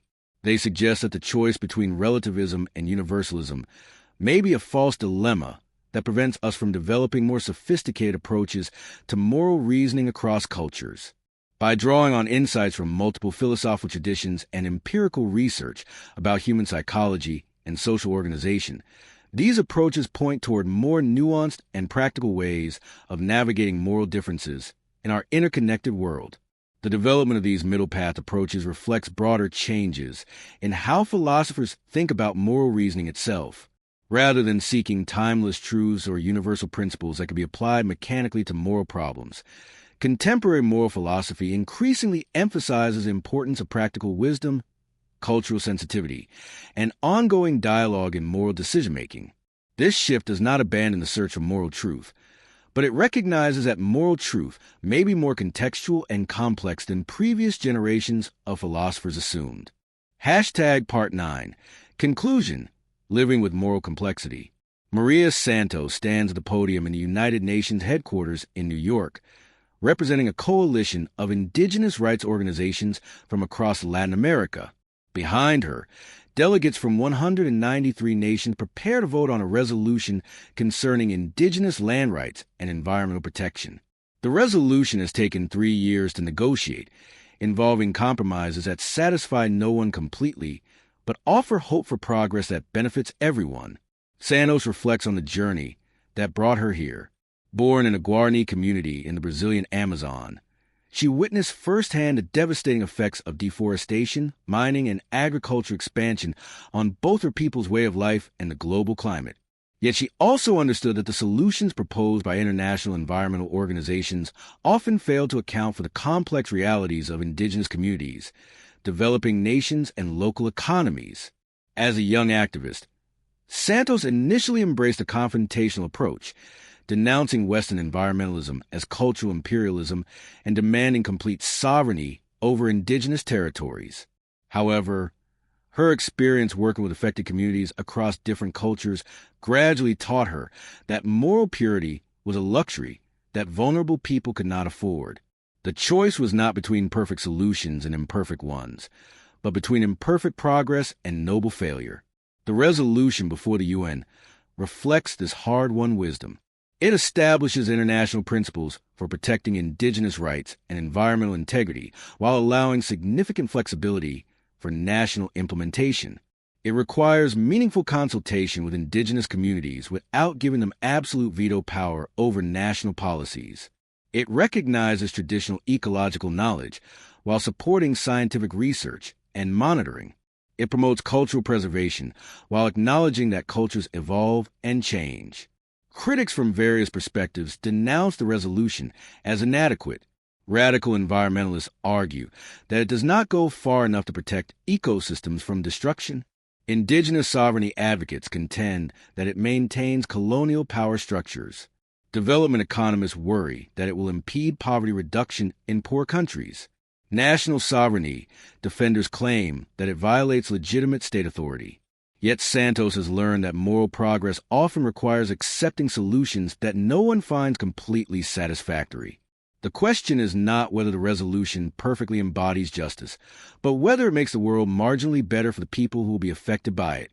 After decades of failed negotiations and worsening environmental destruction, an imperfect agreement that reduces harm may be more moral than continued deadlock in pursuit of perfect principles. Santos' story illustrates the central insight that emerges from serious engagement with the question of moral relativism. Living ethically in a diverse world requires neither abandoning our deepest moral commitments nor imposing them universally on others, but rather developing the wisdom to pursue justice through patient dialogue, pragmatic compromise, and humble recognition of our own fallibility. This conclusion may disappoint those who seek clear answers to the question of whether morality is relative or universal. Throughout this exploration, we have seen that both extreme relativism and rigid universalism face serious theoretical problems and practical limitations. Pure relativism seems to undermine the possibility of moral criticism and cooperation across cultures, while dogmatic universalism risks becoming a form of moral imperialism that ignores legitimate cultural differences and contextual considerations. However, the absence of a simple answer does not mean that our inquiry has been fruitless. By carefully examining the strengths and weaknesses of different approaches to cross-cultural ethics, we have developed a more sophisticated understanding of what moral reasoning requires in our interconnected yet diverse world. This understanding suggests several key insights that can guide our moral thinking even without resolving the theoretical debate conclusively. First, moral reasoning benefits from intellectual humility, the recognition that our own moral beliefs, however deeply held, are influenced by our particular cultural backgrounds and may not capture the full truth about complex ethical questions. This humility does not require abandoning our moral commitments or treating all moral views as equally valid, but it does suggest that we should approach cross-cultural moral dialogue with openness to learning and willingness to revise our beliefs in light of new evidence and perspectives. Intellectual humility is particularly important when we encounter moral practices that initially seem obviously wrong or harmful. While some practices may indeed be morally problematic, our immediate moral reactions may be influenced by cultural biases and limited understanding of context. Taking time to understand the reasons behind unfamiliar moral practices, the social functions they serve, and the perspectives of those who follow them can lead to more nuanced moral judgments and more effective strategies for addressing genuine harms. Second, effective cross-cultural moral reasoning requires distinguishing between core human values and their particular cultural expressions. While cultures differ dramatically in their specific moral rules and practices, there appears to be significant overlap in their fundamental concerns: protecting vulnerable members, promoting social cooperation, preventing unnecessary suffering, and maintaining community stability. These shared concerns provide foundations for moral dialogue that do not require imposing particular cultural frameworks on others. However, identifying genuine universal values requires careful empirical research and respectful engagement with different cultural perspectives. We cannot simply assume that our own values are universal, nor can we ignore real moral differences in the name of finding common ground. The process of identifying shared human concerns must be ongoing and open to revision as our understanding of different cultures deepens. Third, moral progress often emerges through dialogue rather than imposition. When people from different cultural backgrounds engage in genuine conversation about their moral beliefs and practices, they often find ways to address shared problems that honor the legitimate insights of different traditions while avoiding their respective limitations. This kind of dialogue requires patience, respect, and willingness to compromise, but can produce creative solutions that pure relativism or rigid universalism cannot achieve. The success of such dialogue depends on several conditions. Participants must be willing to listen carefully to different perspectives. They must have genuine authority to speak for their communities, and they must share some basic commitment to reducing harm and promoting human flourishing. When these conditions are met, cross-cultural moral dialogue can produce remarkable innovations that benefit everyone involved. Fourth, moral reasoning in a diverse world must be attentive to power relations and historical context. Moral dialogue between equals may produce genuine mutual learning, but interactions between powerful and marginalized groups often reflect broader patterns of domination and exploitation. When wealthy nations criticize the practices of poor countries, when educated elites condemn the beliefs of rural communities, or when international organizations impose standards on local societies, moral criticism may serve political interests rather than genuine moral advancement. This does not mean that more powerful groups can never legitimately criticize less powerful ones, but it does suggest that such criticism must be offered with particular care and humility. It should be based on genuine understanding of local context rather than superficial judgments. It should be offered in partnership with local advocates rather than imposed from outside, and it should be accompanied by efforts to address the underlying conditions that contribute to harmful practices. Fifth, moral commitment and cultural sensitivity are not necessarily opposed to each other. It is possible to maintain strong convictions about human dignity and justice while remaining open to different ways of expressing and implementing these values. Indeed, effective moral action often requires adapting universal principles to particular contexts in ways that honor both moral truth and cultural wisdom. This adaptive approach to moral reasoning reflects a mature understanding of both the importance of moral principles and the complexity of their application. It recognizes that moral truth may be too rich and complex to be captured fully by any single cultural tradition or theoretical framework. It suggests that our moral understanding can be deepened through engagement with different perspectives, even when we maintain core commitments that we are not willing to abandon. These insights have practical implications for how we approach contemporary moral challenges that span cultural boundaries. Whether we are addressing climate change, technology governance, economic inequality, or human rights violations, our effectiveness will depend on our ability to combine moral conviction with cultural sensitivity, principled commitment with pragmatic flexibility, and local knowledge with universal concerns. This is not easy work. It requires intellectual skills that our educational systems often fail to develop: the ability to understand different cultural perspectives, to navigate complex moral trade-offs, and to build coalitions across difference. It requires emotional maturity that comes only through difficult experience. the capacity to hold strong convictions lightly, to find common ground with people we disagree with, and to work for imperfect progress rather than perfect solutions. Most challenging of all, it requires a kind of moral courage that goes beyond simple adherence to principles or uncritical acceptance of conventions. It requires the courage to criticize harmful practices in our own communities, to defend unpopular positions when they are correct, and to change our minds when evidence suggests that our beliefs are mistaken. It requires the courage to act on our moral convictions, while remaining humble about our limitations and open to correction from others. The question of whether morality is relative or universal may never be resolved to everyone's satisfaction. Philosophers will continue to debate the theoretical foundations of ethics, and people from different cultural backgrounds will continue to disagree about particular moral questions. However, the practical challenges of living together in a diverse world cannot wait for theoretical resolution. We must find ways to cooperate across difference, to address shared problems despite disagreement, and to pursue justice while respecting legitimate cultural variation.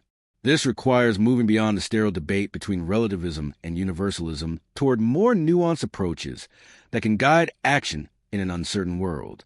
Perhaps the most important insight to emerge from this exploration is that moral reasoning itself is an ongoing process rather than a finished product. Our moral understanding develops through experience, dialogue, and reflection. It is shaped by our cultural backgrounds, but not determined by them. It can transcend narrow self-interest and parochial prejudice, but remains fallible and incomplete. This understanding suggests a particular approach to moral life that emphasizes growth over certainty, dialogue over dogmatism, and practical wisdom over theoretical purity. It encourages us to take moral questions seriously while remaining humble about our ability to answer them definitively.